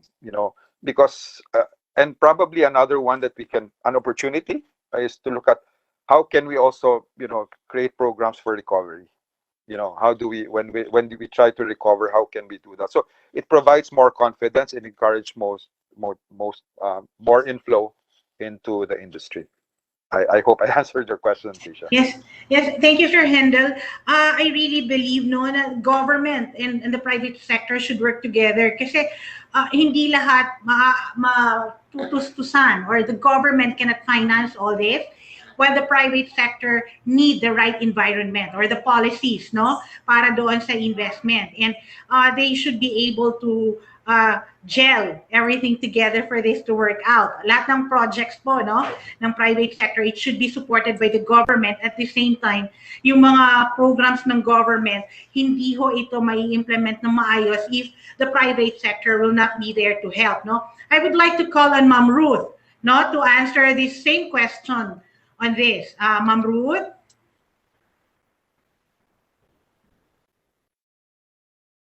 Ma'am Ruth, naka-mute ka yata. I think we will be able to survive this pandemic in the future with the private and government working together. So to the question, what can we really pursue to be able to continue the enabling environment? The first is we thank the DA and other government units involved in the continuous imposition of SSG because this move guarantees the protection of the growing coffee domestic market. Second is that imported finished goods like coffee used in the manufacture of finished goods should be subject to income tax. And this will ensure that the domestic coffee farmers have an equal playing field versus the importers. And third, regarding the CREATE law po, makikita natin sa CREATE law, nakalagay po doon that kasama sa SIPP yung mga companies with programs that are dapat pioneer lang. Sana po yung mga companies with programs that have been from the very beginning kasi agrikultura tayo, di ba? So long gestation crop tayo. So sana po kahit hindi po siya pioneering, masama po siya sa SIPP so we can continue to do what we have been partnering with government and the farmers po. So yung pong tatlong yan ang sana may consider po natin to be able to continue the good trend that agriculture is having at the moment. Thank you. Thank you, Miss Ruth. Hindi mo talaga pinalalagpas yung pag-uusap ng walang SSG, ano? And I am glad also that Attorney Elge is still with us, no? So that narinig naman niya yung pakiusap mo doon sa pioneering mga ganyan, no? So anyway, what does dahil nagsabi na po ang private sector natin what they want, what are the issues that they need to be addressed, what can the government sector think about these ideas or proposal? Number one in my list, no? I would like to call in my friend, Attorney Elge. Yes, okay. So number one, I think on the mention of CREATE, right now, just to clarify, the very rigid requirement for a project to qualify as pioneer has already been repealed by CREATE. So the pioneering requirement is under EO 226. So admittedly, when we evaluate it, I sit in our MANCOM and in our board, it's very stringent to pass through that because it's longer incentives. So we have to it's our duty to really scrutinize each project and we require DA endorsement and the other government agencies concerned. Now, under CREATE, what we have are industry tiers. So we have industry tier 1, 2, and 3. In industry, in tier 1, it basically, just to give you a brief background, prior to, the Senate Bill 1357 that passed Senate on third reading contains an enumeration of activities that should qualify already in the SIPP. So under CREATE, it's going to be the Strategic Investment Priority Plan. So that will qualify projects for incentives. But that portion where agriculture, fishery, forestry were enumerated, that portion was subject of the veto message of the president. So in the veto message, the president said that this might prejudice as well other sectors that should be included, and therefore better not to have the enumeration and have the general description instead. So right now, while we are already preparing the SIPP, so basically for it to qualify under Tier 1, it has to have the high potential for job creation, sectors with market failures, value creation, innovation, upgrading. And then as I've stated earlier, Tier 3 would require already R&D, no, significant value added. I'm looking at my slide, Tisha. And then highly technical manufacturing and commercialization. So industry 4.0. So right now, initially, I think share this with you. This has been one of the presentations of our very own Yusek Fita Aldaba also, because she's in charge of, this her office is in charge, and together with Director Sandy, Tisha, you know Director Sandy, they're in charge in the formulation of the SIPP. So right now, under Tier 1, sample activities would be modern agri and food processing, coffee, cacao, coconut, rubber, fruits, vegetables, using modern technologies like agri-tech, and then precision agriculture. Yeah, so, and then Tier 3 would be, we have here predictive agriculture, or anything that would involve adoption of innovative processes using industry 4.0 technologies. So, I have to even look up what is this precision agriculture and predictive agriculture, why they have to make a distinction. So I have to do all this research, and I'm sure everyone is very very knowledgeable on that. Just for my own personal understanding, because we made a distinction as to which of the two would qualify for higher incentive. So I think that that would be very good for everyone to hear, because agriculture is basically one of those that will qualify under tiers 1 and tier and 3. And then at the same time, if it's going to locate outside of the NCR, it's entitled to longer income tax holiday. And then if it's going to be exporting, then it will be entitled to the 5% SCIT, which is 10 years after the ITH, no? Or the option, another enhanced deductions or additional deductions to the gross income.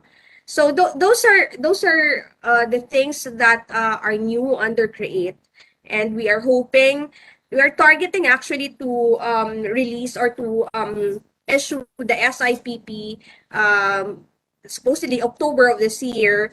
But then right now, Tisha, just for the information of our stakeholders as well, we are using the 2020 IPP as the transitional SIPP. So that while pending the issuance of the SIPP under CREATE, we are continuing our works, evaluating and registering projects, already qualifying them for incentives under CREATE. So you can still refer to the 2020 IPP. And then, since it does not contain the tiering, no, what was given was that it will be registered under Tier 1 muna. And then without prejudice to later on upgrading it to Tier 3. So that it will be entitled to higher incentives. So that's what we are doing in the BOI. In terms of the importation, I think Tisha is in a position to answer that. Imposing taxes or import duties on importation of finished products. Also, just to highlight, under CREATE, if you are a registered business enterprise, of course, you have the duty exemption on importation of capital equipment. And unlike registered projects under EO 226, there was a limit. No, every year at the previous to CREATE, we have to secure the approval of the president for us to be able to administer duty exemption and importation of capital equipment of our registered enterprises. But now under CREATE, so long as the project is registered with an IPA, whether BOI or PESA, or other IPAs, it's already duty exempt. So there's no more limit of 5 years from the date of registration. So as long as the activity is needing the capital equipment, and also it includes raw materials, So this is also duty exempt on importation. Thank you, Attorney Elge. I think we've been working very closely with Pilmico and Nestle in terms doon sa yung mga sinasabi nilang mga trade remedy measures, no? Well, ayoko nang mag-dwell niyan dito, but yeah, we've been working with Nestle on the special safeguards in coffee and with Pelmico on the anti-dumping measure on Turkish wheat flour. So they're very familiar with this, so I don't want to dwell on that. Instead, I want to call on Sir Ed Luzano from Land Bank of the Philippines. Maybe meron siyang mai-add dito sa discussion on what do you think ano po ang masasabi niyo doon sa mga proposals ng private sector natin ngayon? Yeah, well, actually related to that question, Ma'am Tris, no, I just would like to highlight two things. Number one is that we need to pursue more the government-private sector collaboration, because I think everybody would agree that the government cannot do everything.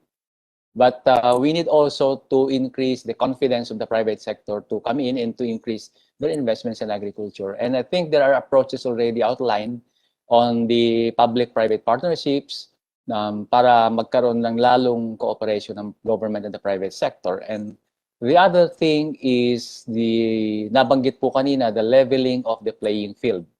And I definitely agree with that. And there are approaches also on how to level the playing field.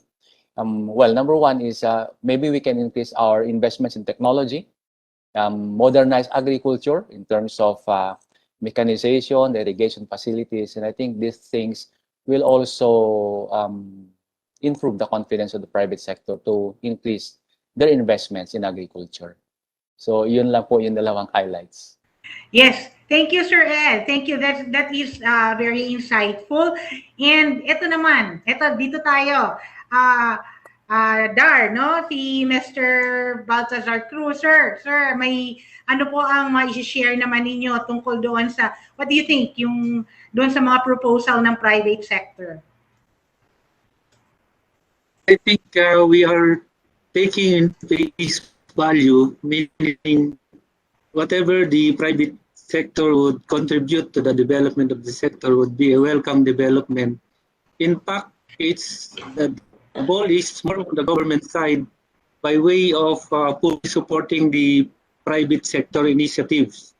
And as has been said, the agriculture sector has been in, so to speak, for quite so long a time.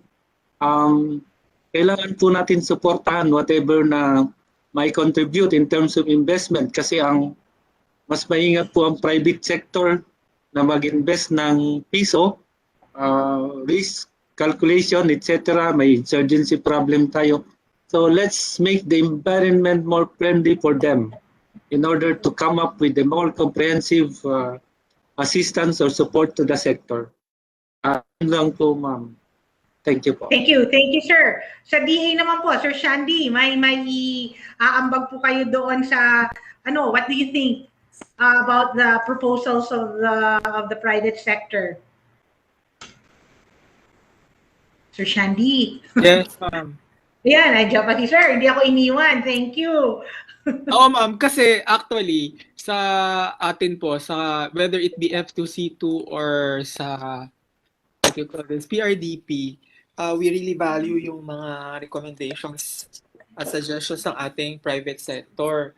Especially when you're talking about clustering po, di po ito pwedeng mangyari na walang participation of private sector, because ultimately sila po yung market at yung pong tinatawag natin na big brother, small brother na hindi naman po yun bago, no, pero it has been a proven way to really kumbaga facilitate yung mga ganitong mga programs or strategies natin, especially when you talk about clustering and consolidation. So there are a lot of already existing models and a lot of lessons learned already. But we have to also keep in mind po na may mga, may mga, what should I say, parang idiosyncrasies yung mga industriya, mga commodity at mga grupo. So there are really those that are really advanced. There are those that are really working models, and we can look at them, no? But hindi mo pwede kasi nating i-apply siya in toto. So, for example, yung sa livestock industry, there are already models, but I'm not sure. For example, yung sa SIDC, yung sa Soro-Soro Ibaba Development Cooperative, isang malaking co-op po yung sa na based sa Batangas, but now they have expanded sa region 4B, 5, even in the Visayas. No, so ganun din nagsimula po 'yon, a small backyard consolidation. Ngayon nag-venture na sila sa napakadaming negosyo, including cable, water refilling station. So feed mill. So pero doon po nagsimula yung SIDC, no, sa livestock, and then of course corn consolidation din po. So yun, we can look at the from some Yes. Oh, salamat, Sir Shandy, no? Thank you, thank you. Ngayon talagang lalong clear na sa isip natin how we could approach these issues, no? And lalong mas clear kung sino na yung mga taong kakausapin natin. Attorney Elge, nag-text na ang Nestle sa akin, kakausapin ka daw nila. So, you know, this is also an opportunity for everybody to know to get to know everybody, for the private sector to know the point person of the government that you want to talk to, no? Of the government representative that you need to talk to about certain issues that you need addressed by this government. So, ito yung favorite kong gagawin yung maging devil's advocate, no? Hindi maging devil, devil's advocate. I want to ask the private sector again. Ano sa tingin nyo yung dapat i-prioritize ng government in terms of public investments, no? Ito, binabato ko to pareho sa Pelmico at sa Nestle. Ano ang gusto ninyong i-prioritize ng gobyerno natin? Yung physical infrastructure ba, kagaya ng roads, irrigation, post-harvest facilities, etc., or fiscal incentives? Ano po sa dalawang ito? Dalawa ko ang pagpipilian natin, like for example, physical infrastructure again, or fiscal incentives. Uunahin ko naman ulit si Pelmico, Sir Hendel. Thank you, Tisha. So we can choose both. Ano po? I guess we can choose both, no? It would be good to choose both. No, you can choose both. I mean, of course, there's no problem. But, you know, ito yung parang tanong na pag nalulunod ka na at kailangan isa lang ang sagitin mo, which would you choose? Yeah. Halimbawa lang, no? We endeavor to provide both. Hindi naman po pwedeng one or the other, no? But if you need to prioritize, ano ang gusto nating unahin ng gobyerno? I guess, you know, that's quite a difficult question, but of course, in terms of certain, you know, companies like us, and actually companies who are trying to recover, you know, also not just the small, even anyone that's trying to recover, fiscal incentives would be good, because you know, you're trying to get back on your feet, you're trying to recover, trying to get, you know, trying to be confident, you know, despite the challenges of the industry, especially the pork industry. The whole value chain has been affected. The feed mills, you know, there's overcapacity in the industry, and everyone's being affected by that. You know, livestock sector population has gone down. So anything we can make people confident to go back and say, okay, you can rip up again. You know, there's incentives around, you know, you doing, and it should be holistic. Starting it up while they operate. And if they, you know, if they get hit, and hopefully they don't, you know, how they recover. If we go through the whole chain of, you know, there's some support levels around that, and the whole thing from the start up to downstream business or food supply chain, I guess, and there's fiscal benefits in all of those. Why not? I mean, you know, because it gives that confidence. It runs that wheel again. Yes. And I guess, you know, that's where private sector can also be good at. Like when they start, you know, they're focused on their operations, they can get better, but they kind of need some help on how to start and be confident I guess it's all about a lot more confidence to really invest. Yeah. Yes, yes, I agree. I agree with you, Sir Hendel. This is not to discount, no, yung ibang tulong ng gobyerno, no. Dalawa lang ang pinagpipilian natin dito, but you know, it does not mean that you can only have one over the other. Gusto lang natin yung prioritization. If we need to prioritize, kasi alam po natin very limited din yung suporta na mabibigay ng gobyerno. As much as we try hard, no, to give all the support that you need, we really need to prioritize. Anong uunahin? So, Ma'am Ruth, as far as you are concerned, ano sa tingin mo yung priority dapat ng gobyerno? Yung infra development or yung fiscal incentives? Maraming salamat, Ma'am Tisha. Unang-una po, let us remember that the farmer is there waiting for us. Okay, so nandun ang land niya, nandun ang mga puno niya. So I guess fiscal is very important. No? We have to really make sure that he builds production. For example, for coffee, for example, we are only 19% food sufficiency. This is basis Philippine Statistical Authority, December 2020 data. No? So we have to make sure that we build up that capacity. So kailangan po niya ng ayuda in rural credit which we can afford. So napaka-importante po yun. No? So number two, down all the way to the post-harvest po. Yung sinasabi nating clustering is very important. So yung equipment for the hulling, drying, pwede po namang shared service yun. So let us hold this hand from planting to harvesting.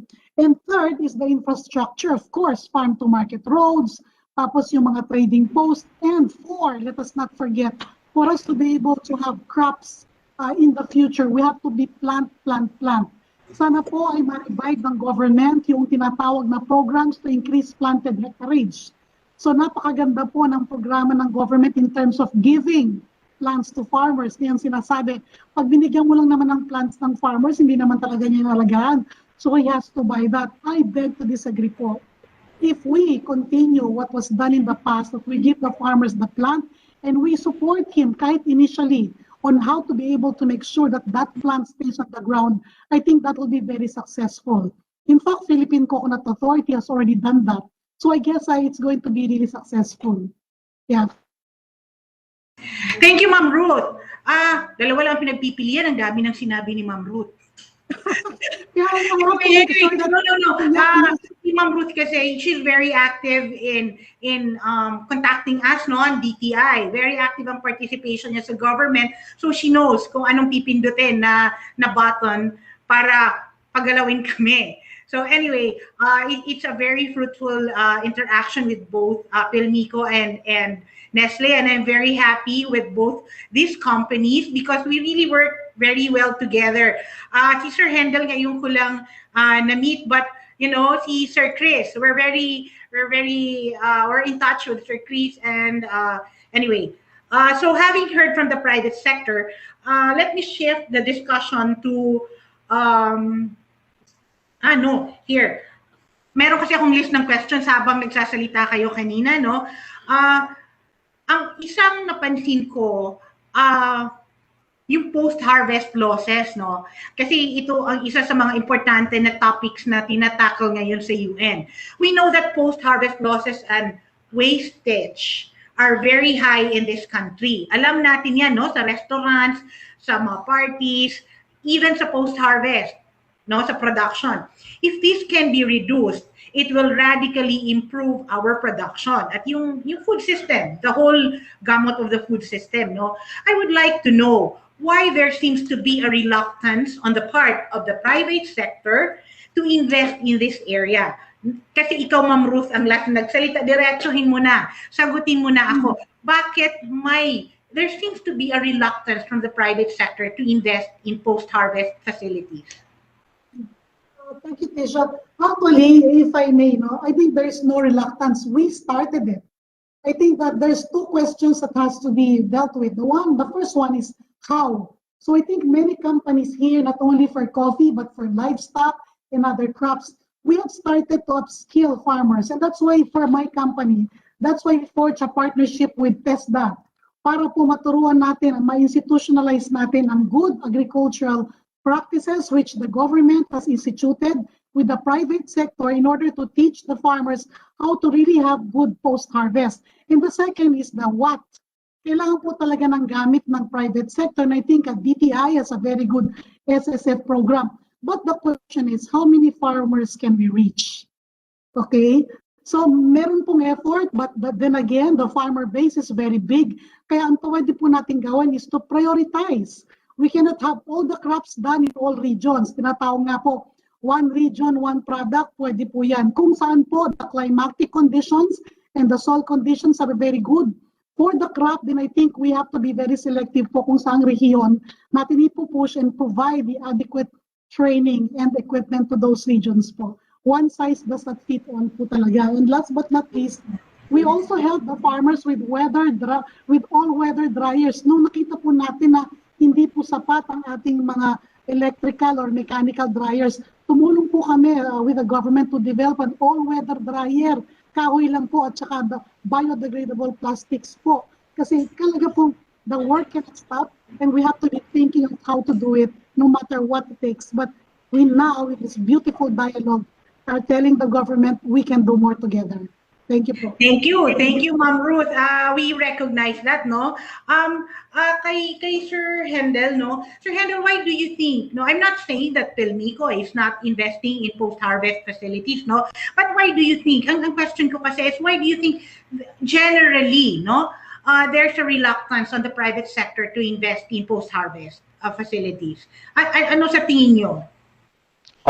Tisha, actually, probably I know we've been talking about both coffee and livestock for now, but this goes as well for certain other industries. But for us, what I've seen is that, we want to encourage a shorter supply chain, because a shorter supply chain or value chain would mean, better value up to the consumer. The producer would reach the consumer much earlier or in a much shorter supply chain. I guess the challenge to investment is the willingness of the market and the cost structure, coming from production up to the consumer. In the country, I can speak for livestock.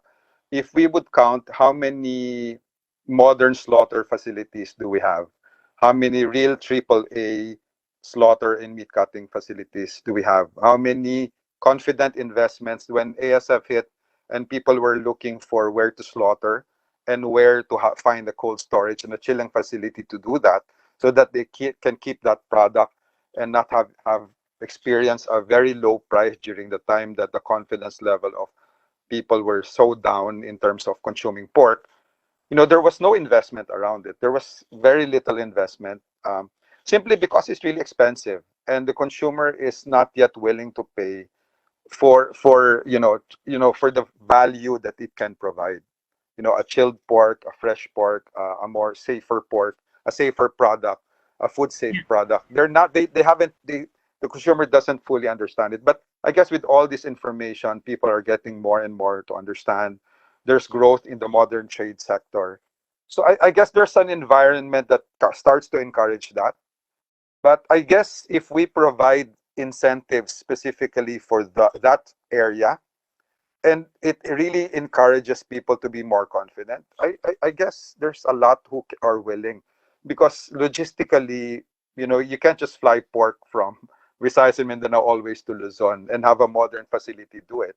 You can have those facilities all over, and if we encourage that, therefore that should be the focus. If we can focus it there, it's going to encourage, because the consumer is not yet ready to pay for it.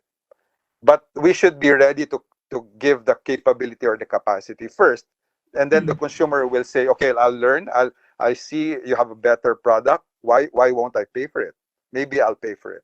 But we have to do something first, I guess. Yes.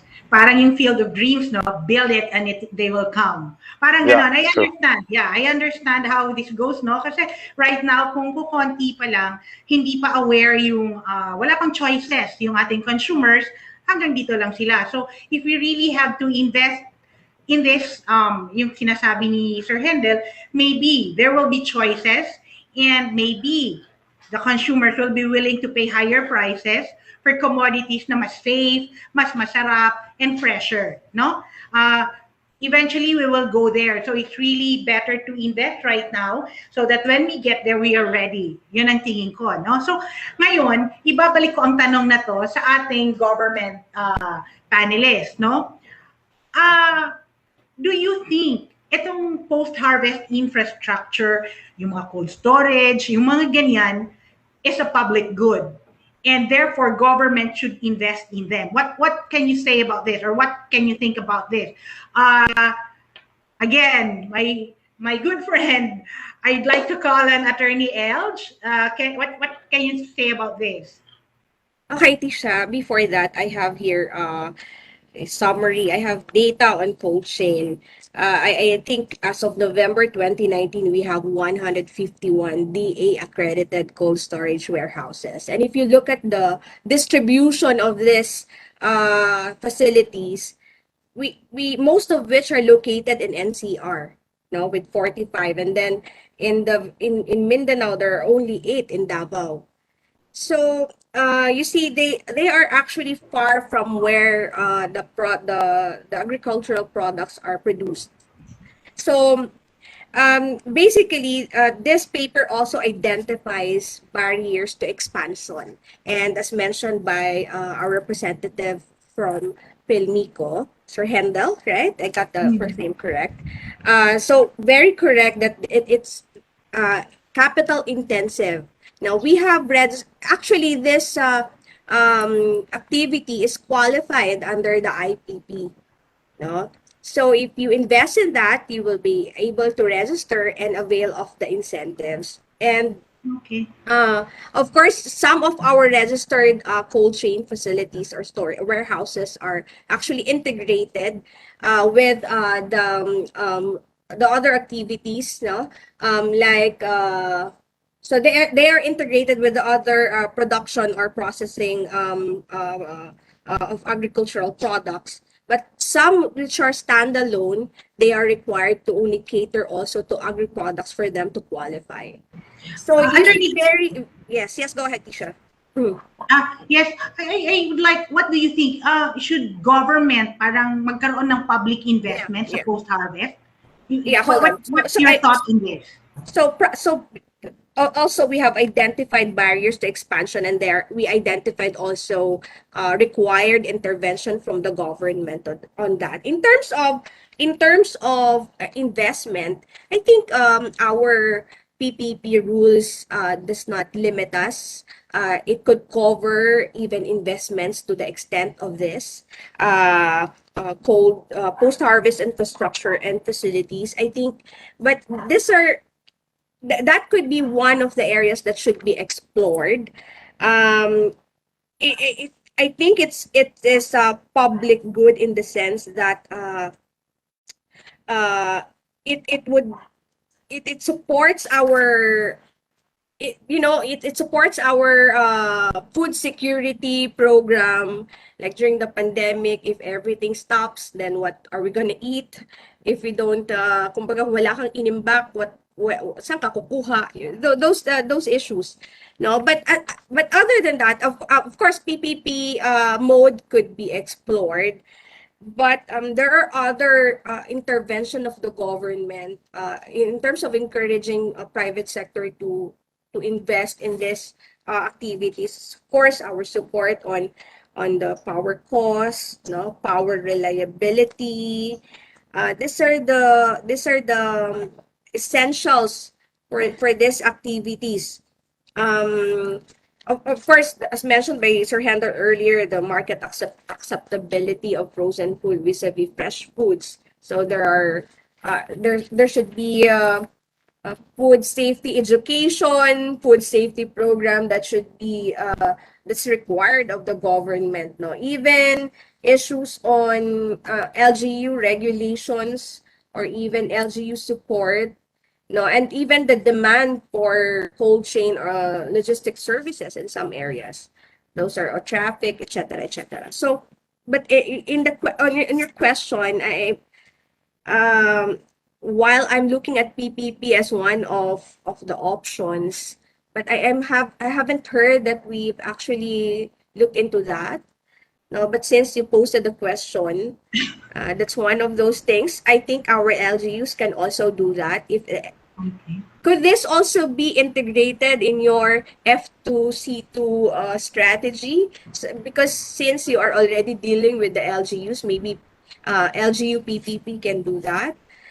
If we can't really encourage investments there. But of course, I'm with the Board of Investments. I am telling our stakeholders that it is a qualified activity under the IPP, and we encourage investments in that area. Of course, if it's going to locate in Mindanao, for example, it's entitled to a 7-year ITH, you see, and then another 5 years of enhanced deductions, and then free importation of duty-free importation of your capital equipment, etc. So that's what we are offering in the BOI. Thank you, Tisha. Okay. Thank you, Attorney Elge. Since you mentioned DA, no, let's go to ang next kong tatawagan ay si Director Shandy. Director Shandy, have you heard the recommendation of Attorney Elge? Baka meron tayong pwedeng magawa if you want to invest, if we are, capable, or if we are allowed by law to invest in it. Ano sa tingin mo, Director Shandy? Yeah. Thank you, Attorney Elge. Actually, kasi doon sa tanong naman kung it's public and private, it's actually, well, the safest is it's both. Depende po kasi kung merong private sector na willing. Katulad nun, kasi nung nagkaroon ng pandemic, doon natin na-realize na very important pala, no? Yung food, yung mga gantong cold storage, kasi hindi lang yung food availability, di ba? To ensure food availability whenever you need it, and some commodities can really be stored.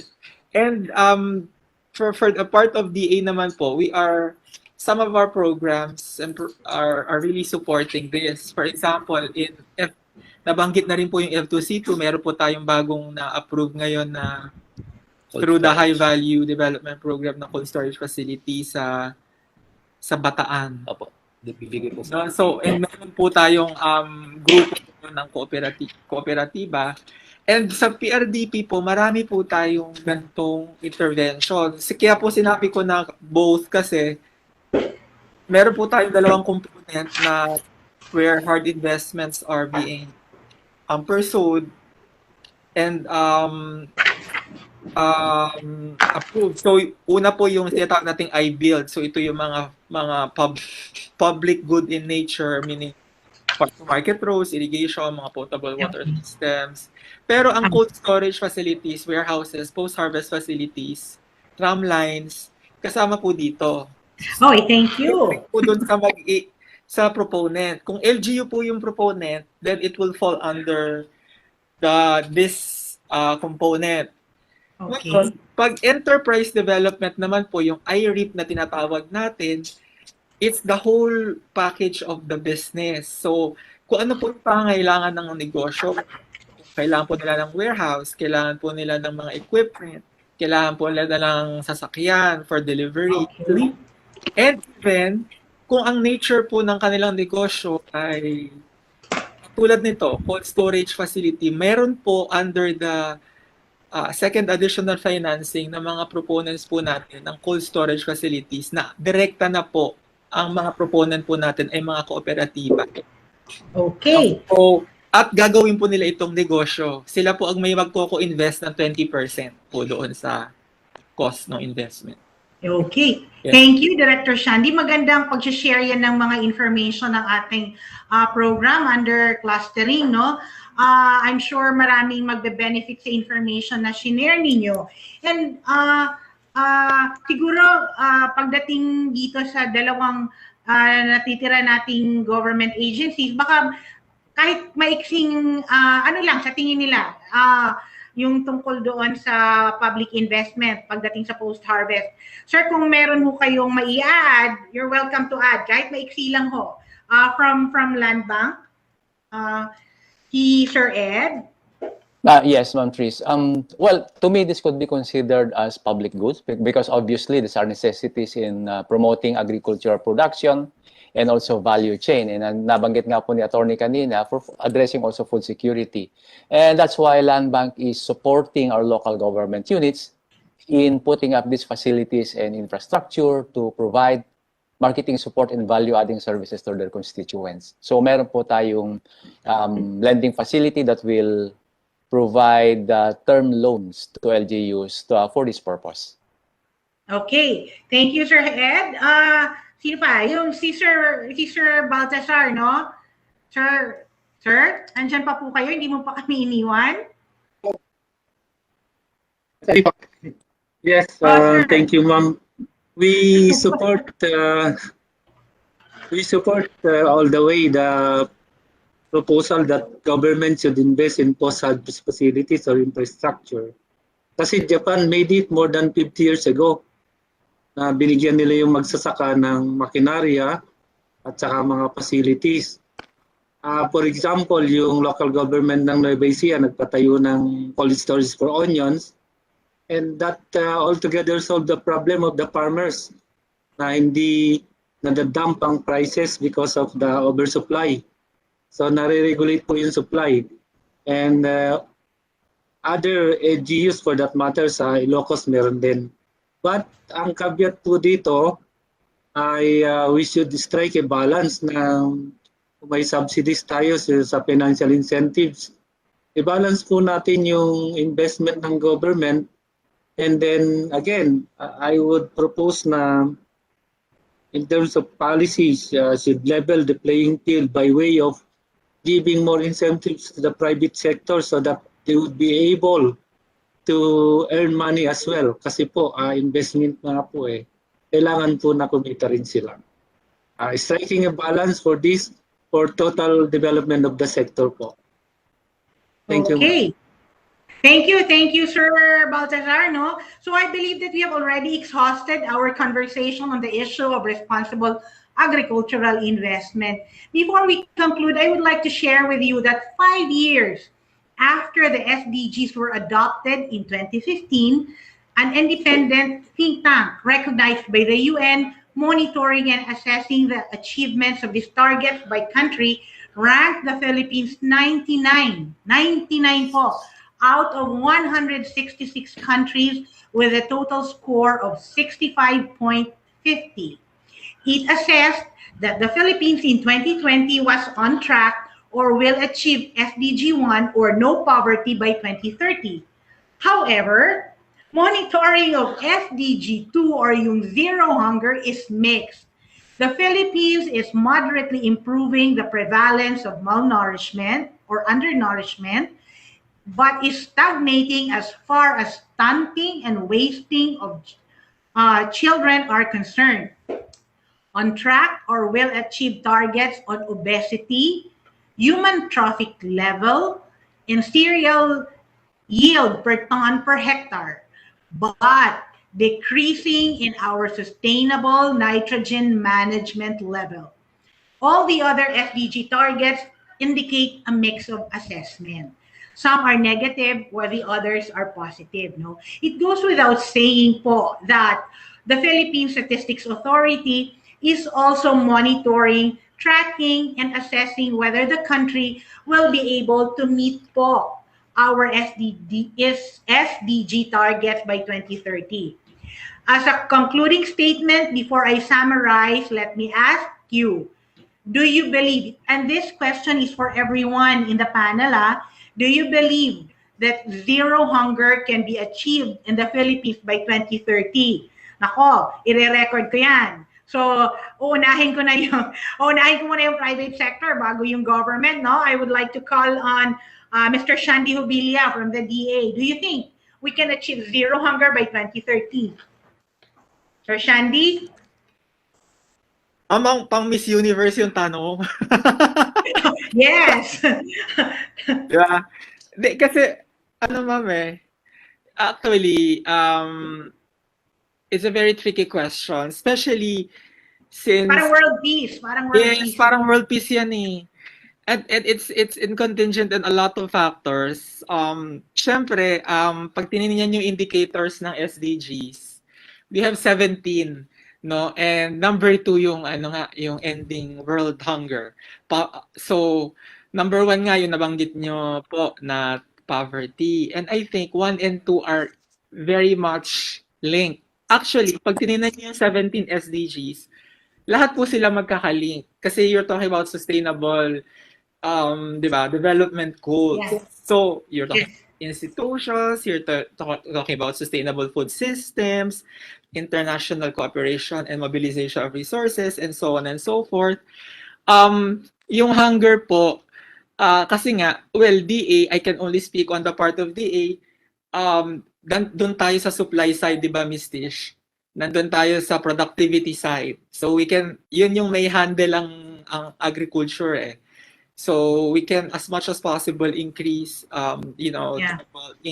productivity. But alongside that should be also income. Kasi yun yung demand side. So whether Yeah. you're a producer or a consumer, at ang isa pong game changer at ang hindi natin nakita ay yung ating COVID na naapektuhan po talaga lahat. And based on that projection nga, as far as poverty pa lang, medyo off track na po tayo achieving that goal of eradicating poverty Yes. 2030 because nag-dip nga po, nagkaroon ng recession yung maraming bansa. Opo. At ang employment po natin, syempre kasama na po doon yung livelihood. Yeah. At ang maganda lang po sa agriculture, hindi tayo po yung isang sektor na when I talk about agriculture, yun po yung isang sektor na hindi masyadong naapektuhan din po. Pero na, 'di ba, we're the only sector that grew. Although that's only 1% last year, but among the 3 major sectors of the economy, tayo lang po yung nag-grow. And I think we have to really yun nga, mag-invest tayo talaga sa agriculture and fisheries kasi I think there has been an underinvestment over the past few decades. And hindi lang naman po ito ilang taon lang. So, hindi po natin kasi masyadong natuunan ng pansin yung agriculture and fisheries natin. I'm talking about agriculture and fisheries. That includes also agro-manufacturing.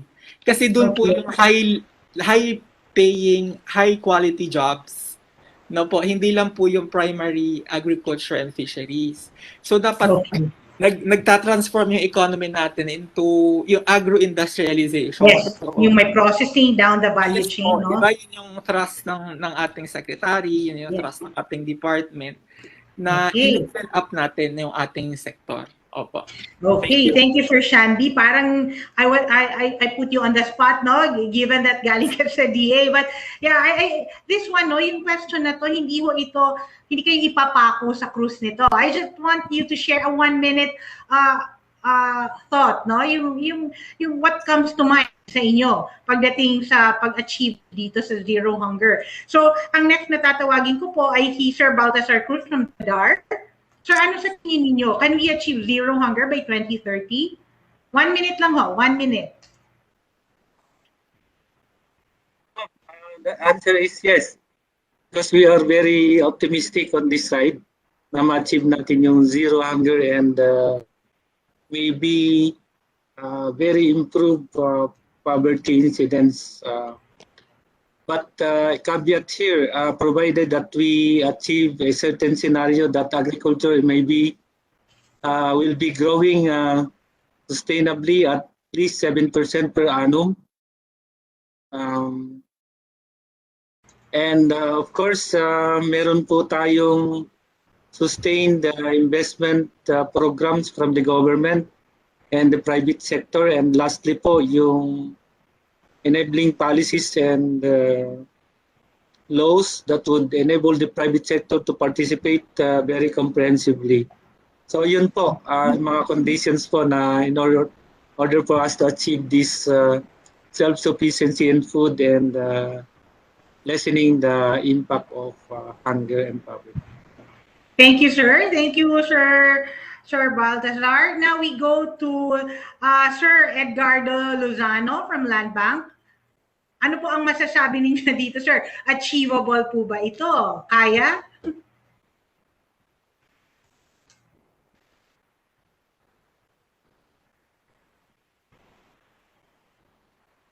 Hello, sir. Nakamute po ba? Sir, hindi ka marinig. Sir, nakamute po kayo. I'm Ayun. sorry. Yeah, okay. So, kanina po nabanggit din niyo yung Philippine Statistics Authority, yung monitoring po nila. And if we look at certain statistics, it seems it's a little bit difficult to eliminate hunger by 2030. No? Like, for example, NEDA estimates the poverty threshold of the country this 2021, likely at the level of 16.6%. And then the SWS, yung data po nila ng July 2020, estimated that 5.2 million Filipino families, or 20.9%, experience involuntary hunger due to lack of food to eat, at least in the past 3 months. But sa tingin ko po, there are mechanisms in place to achieve this, or at least to minimize, if not totally eliminated. So, Land Bank is cooperating with the DA and the DAR. Kasama po ang agencies na yan in the Enhanced Partnership Against Hunger and Poverty. And Land Bank also implements the financing program for climate resilient agriculture. And the basic objective of this is to minimize the effect of climate change on food production. So hopefully that can help to achieve this goal. Thank you, sir. Thank you, Sir Ed. Attorney Elge, your thoughts on this? Ito yung pwedeng mag-pass. No, but I think this zero hunger by 2030 is one program that we cannot simply give to DA as a problem, but that it requires a whole of government approach.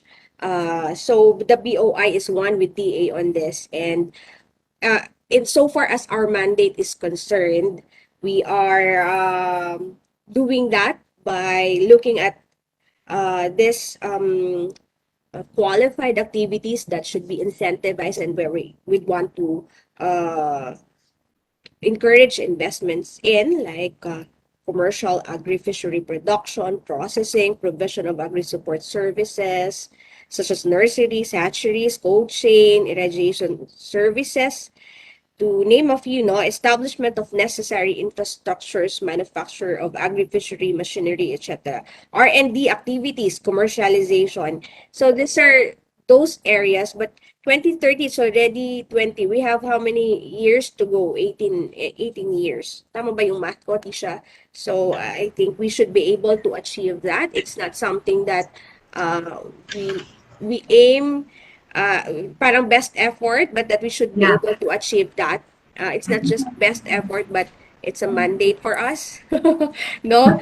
Yes. Yes. So, but the government is, so long as we continue with what we're doing, building our infrastructure, our farm to market roads, providing the necessary government intervention in terms of educating our people, our farmers, in terms of parang variety of crops, yung maximizing what our lands can offer. I'm a farmer myself. I came from I came from North Cotabato, so this discipline on food, we have to reduce food waste, etc. All these things, things should be done for us to be able to achieve this zero hunger in 2030. Okay.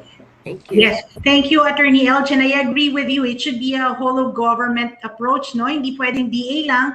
We need the help of DTI, DOI, DAR, DOH for nutrition, no? So we will be talking more about this in other fora, no? So, hinuli ko ang private sector. Sorry, Ma'am Ruth, Sir Hendel, because I want to get an insight from both of you. Kasi i-measure doon kung how much is your faith in government that pagdating po sa 2030 ay zero hunger na tayo. So unahin ko na po si Ma'am Ruth, no? Ma'am Ruth. Thank you, Ma'am Tisha. Thank you, Ma'am Tisha. Zero hunger is very much possible. We are very positive on this. How? Number one. Teka, Ma'am Ruth. By 2030, Yes. Baka naman ang iniisip mo ay 2050. Diba, 2030, it's very much possible. How? Number one, everyone, private and the government, should prioritize, no? What and where to plant. We have to plant to have food in the future. Number two, we have to identify and strategize who are the strategic partners step has to be documented and shared to all. Number 4, let us support Pilipinas Contra Gutom, and which is also being led by Secretary Dar. And this is really a very big effort to really encourage the LGUs and the private sector to work together. And number 5, good governance po. I see some comments in the chat about the fear of transitions. No, we may not be able to continue the good things we're doing. So there should be smooth transition.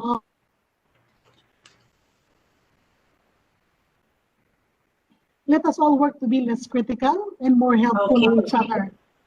Okay, thank you, Ma'am Ruth. I really am, again, glad to see you here. Now we go to Sir Hendel. Sir Hendel, nandyan ka pa? Pasensya na. Yeah, Tisha, I guess it's going to be very difficult, but everything is possible. I guess, anything is possible. So for me, my take on it is that food has to be affordable. But many things play around affordability. It has to be affordable so that you can, the average Filipino can pay for it. So there's a lot of things that play around affordability, and I guess Attorney Elgin was mentioning earlier, food wastage. But I think we shouldn't only talk about food wastage when we actually even provide fiscal incentives or incentives over the whole value chain. We also don't want, it has to be efficient and effective. It can't be wasteful as well. We have to actually, provide incentives for the right industries so that we don't also waste our money. We don't just waste food, but we don't also waste those incentives. We give it to the right chain, the right supply chain. We give it so that people become confident and recover, and then make food affordable. That's the only way we can do it. Yeah. Okay. Thank you, Sir Hendel. So thank you very much for your wonderful insights. Before I conclude, let me check, no, kasi meron po dito mga questions pa and suggestions galing po sa audience natin. I'll first read the suggestions, no, from Farrell Magtoto. May suggestion po siya sa Nestle. Ang sinasabi niya, please partner with the National Dairy Authority, and that she hopes Nestle will also invest in the local production of milk, fight malnutrition, while enriching Filipino farmers.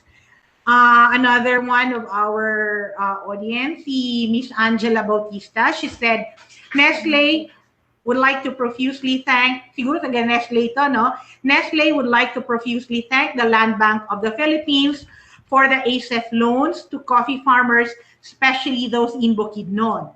No? Now, ito, may questions, no? For Pilmico, may question si Mr. Eduardo Castin. Sabi niya, I am interested with the statement of Pilmico. Can they come up with a risk management program? Siguro taga-DA to siya, no? Kasi sabi niya, this will help DA. Thank you. So, Sir Hendel? I'm not sure about the question, Tisha. So sabi niya, can they come up with a risk management program? Hindi ko alam kung anong statement yung sinasabi niya dito, no? Yeah. So, anyway. But if they're formulating any potential discussion, we can participate and definitely try to understand more what was being referred to. Yes, we will also get back with him, no, para tanungin siya. And we can probably, all the questions that we cannot answer here, we will answer electronically. Yun yung promise namin, no? Sa Nestle, may tanong din po si Sir Eduardo Castin. How many in terms of volume do you buy coffee from our farmers? Is it true that you also have to buy in Indonesia and other countries? Nestle, please come in. Hi, if we look at the Philippine Statistical Authority data ending December of 2020, all the manufacturers in the Philippines will have to live with 19% self-sufficiency in coffee. So I think that answers your question. Well, it is immaterial where we all buy, but the thing is there's only 19% supply. And the second question is, Ms. Tisha, the second question is dairy, in the past, we have been working with the local dairy industry, but there's not enough cows, okay, to really meet the demand. So yeah, we can meet again with the daily board to discuss what activities can be taken over in the future. No? For the record, do you import from Indonesia coffee? Yeah, I think everybody does. Okay. But the most important is we pay taxes. Okay. Thank you. Thank you. This one, my question for government, no, from Miss Farrell Magtoto. How could we unlock the potential of GOCCs connected to food production? Hindi ko alam kung kanino ko to no, Sir Shandy? Kaya ba natin ngayon sagutin ito? Or do we just, para mas maganda yung maisagot natin at mas kompleto, we can just go back to him and reply to him electronically. How can we unlock the potential of the government-owned and controlled corporations connected to food production? I think one of this is, meron ba? Ano bang mga GOCC? No? Anyway, Sir Shandy, nandiyan ka pa? Kaya ba natin sagutin ito ngayon? Or do we just refer back na lang? We just have to refer back kasi hindi ko po, di ba nagkaroon ng restructuring naman na po yung ating mga Sige, we will... GOCC. I'm not quite sure which GOCC is the... Yes, you'll have to pinpoint no, kung anong GOCC pa yung involved sa food production. But yeah, we need to go back to this. I will keep the questions, no? Some of the questions that we cannot answer right now, we will go back to you. Another question is, ayan, anong sinabi? Ano yun? PCBB daw, is a GOCC. No? Anong PC? UCTB, sorry. And another question for government. I wish to know how much or how many investment in the pipeline do we have in carbon dioxide banking? Does our government have a priority? Does our government prioritize this program on climate change? How about a law for government to provide subsidy to IPs adopting and arresting carbon dioxide through farm lot engineering using, highly technical question. Sir Eduardo Castin, we will go back to those concerned government agencies on this. And sasagutin po namin kayo. I think he is from DA also, no? I'm not sure. But we will, Charlene, can you please, andiyan pa ba siya? So we will just get back, kasi naka-register naman siya. We will answer this. One last, sa chat box, meron pa ba tayong oras? May suggestion po si Miss Marieta M. Tamundong. I just want to share my thoughts, sabi niya. If only we can help majority of the farmers, especially the small farmers, who do not have the capacity to avail of loans or programs of the government or private companies due to reasons usually like their land are loaned out to traders for years and even decades. Ito siguro yung contract farming, no, na contract farm.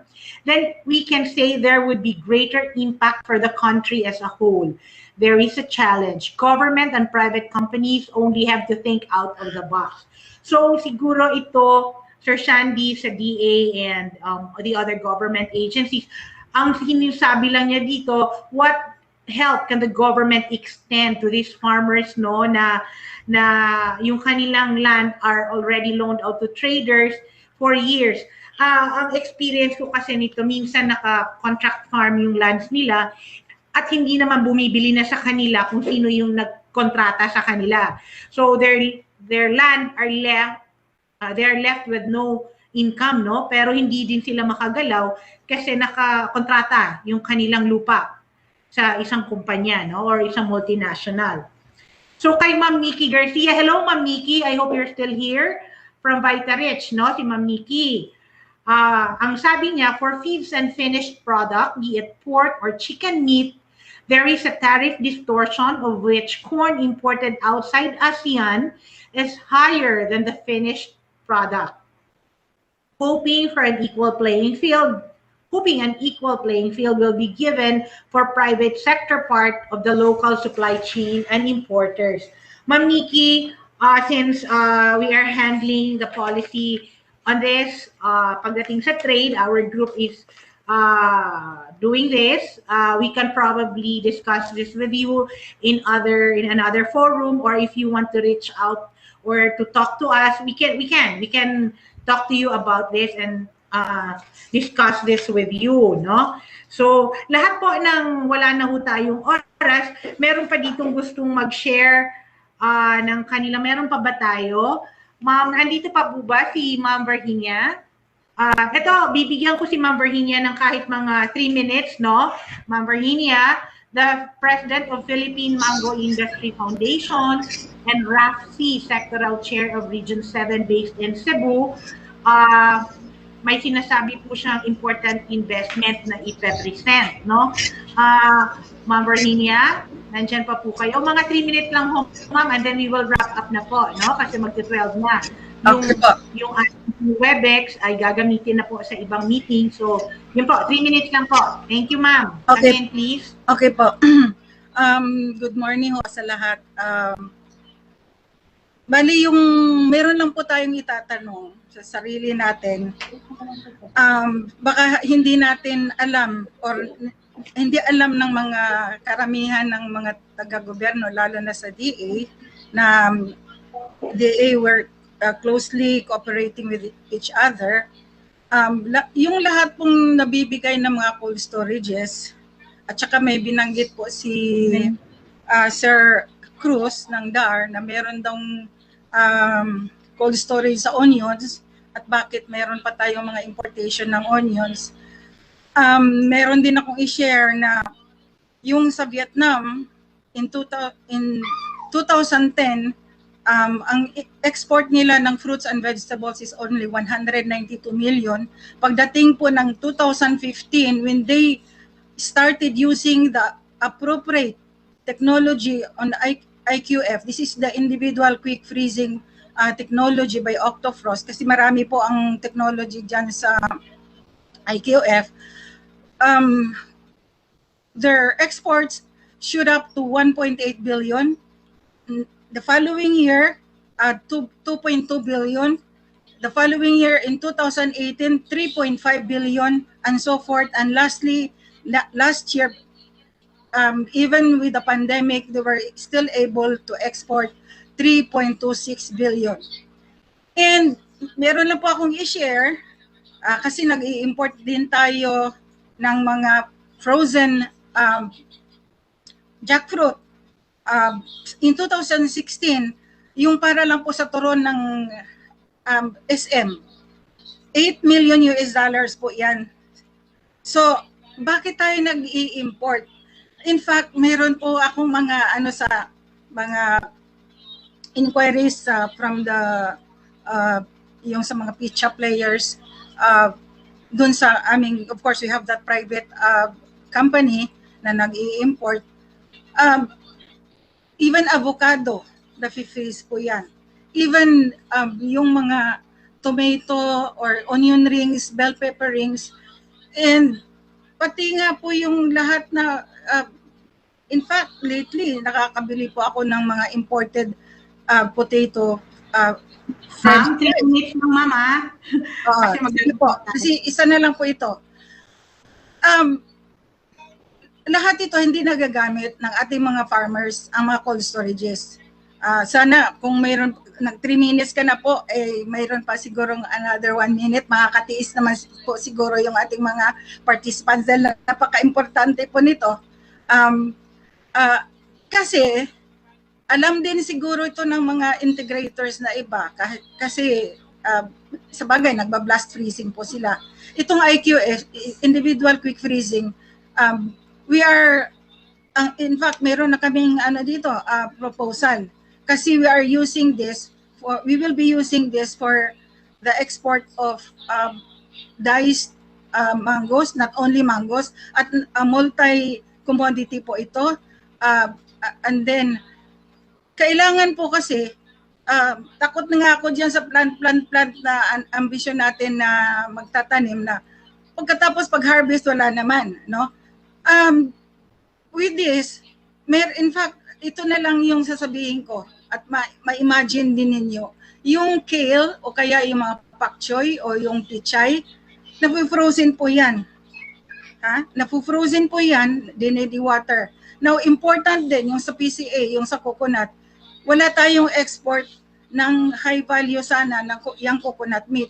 Pwede rin kasi meron din ng blanching yan na nilalagay sa processing line ng IQF.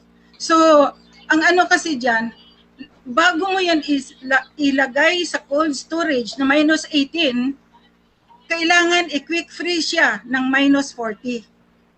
So, in fact nga po yung Dole, Philippines, o sa Kulumulok, they have 2 previous IQF machines before using this Octofrost. Kasi pag hindi po yung Octofrost, nagsasagi, so nawawala yung aroma lahat. So, I just want to volunteer, kung meron tayong next meeting, ipipresent ko po yung buong ano. So ito lang yung eye-opener na ito, lalo na we are in the process of planning for the investments, and I'm glad na nasa RAFC, halos araw-araw ako may trabaho. May present sa atin na ano ba ito, yung infrastructure mechanization plan na ipasok na po namin ito. So maraming salamat mo, Ms. Tisha. Thank you, ma'am. Thank you. Ma'am, thank you very much po sa pag-share ninyo. Very interesting po yan, but we will talk further about this, no? Doon sa mga, siguro yung mga pick-up natin ng mga meeting, kasi magandang malaman din po yan ng High Value Crops Group, no? Kasi importante yan sa amin. Thank you very much, ma'am, for sharing. And now I would like to give this, before time of closing, I would like to summarize yung mga na-discuss natin, ano?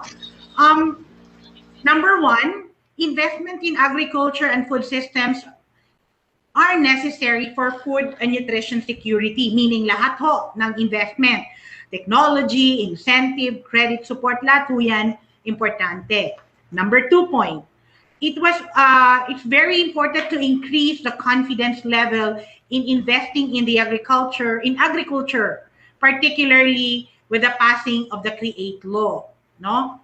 Number 3, the government should prioritize fiscal incentive to help the private sector to have the confidence to get back from the adverse effects of the COVID-19 pandemic.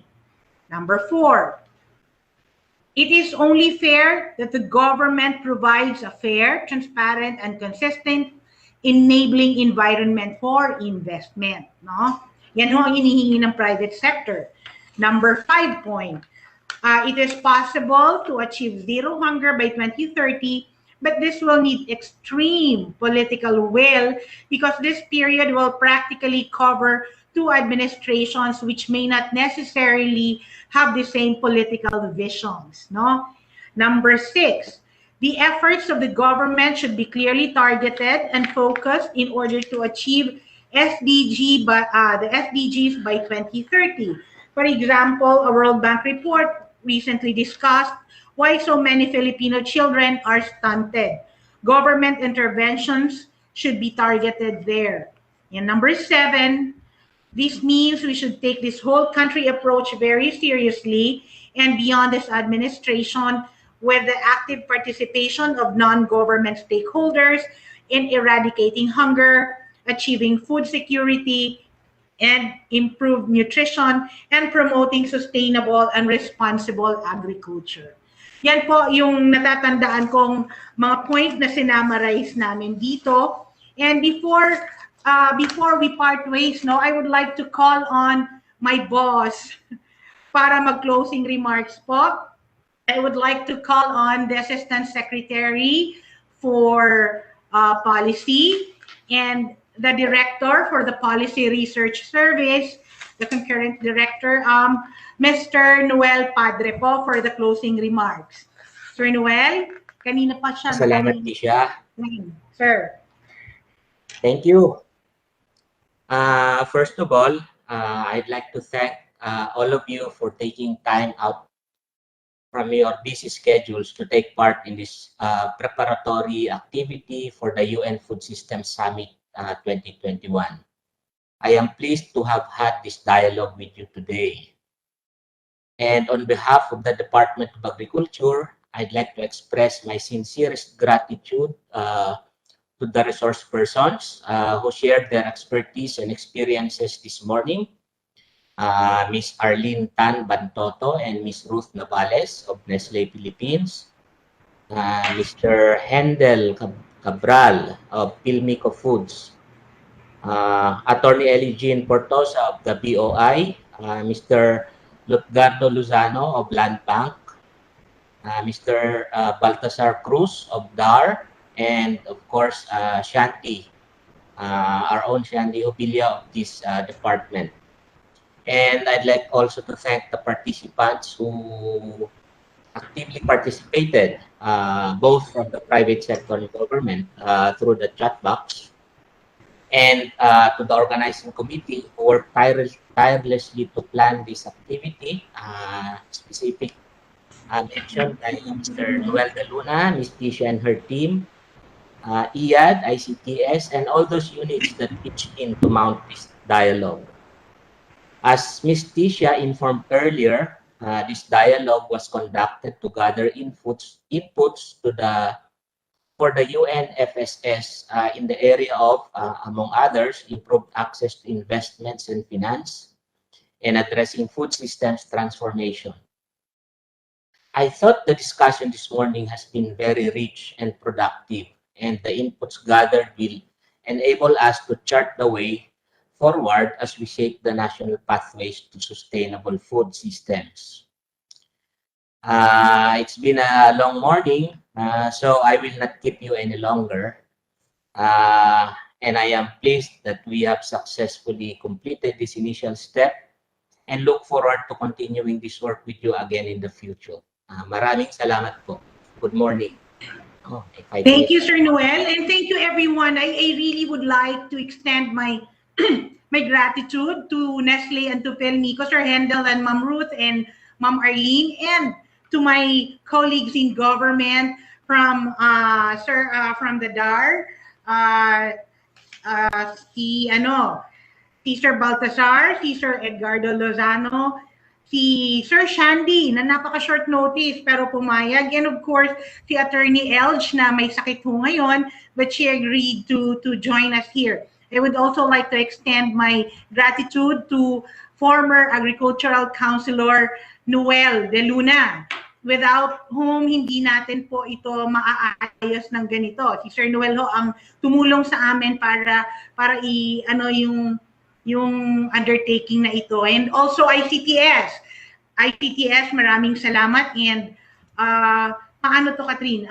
Picture daw?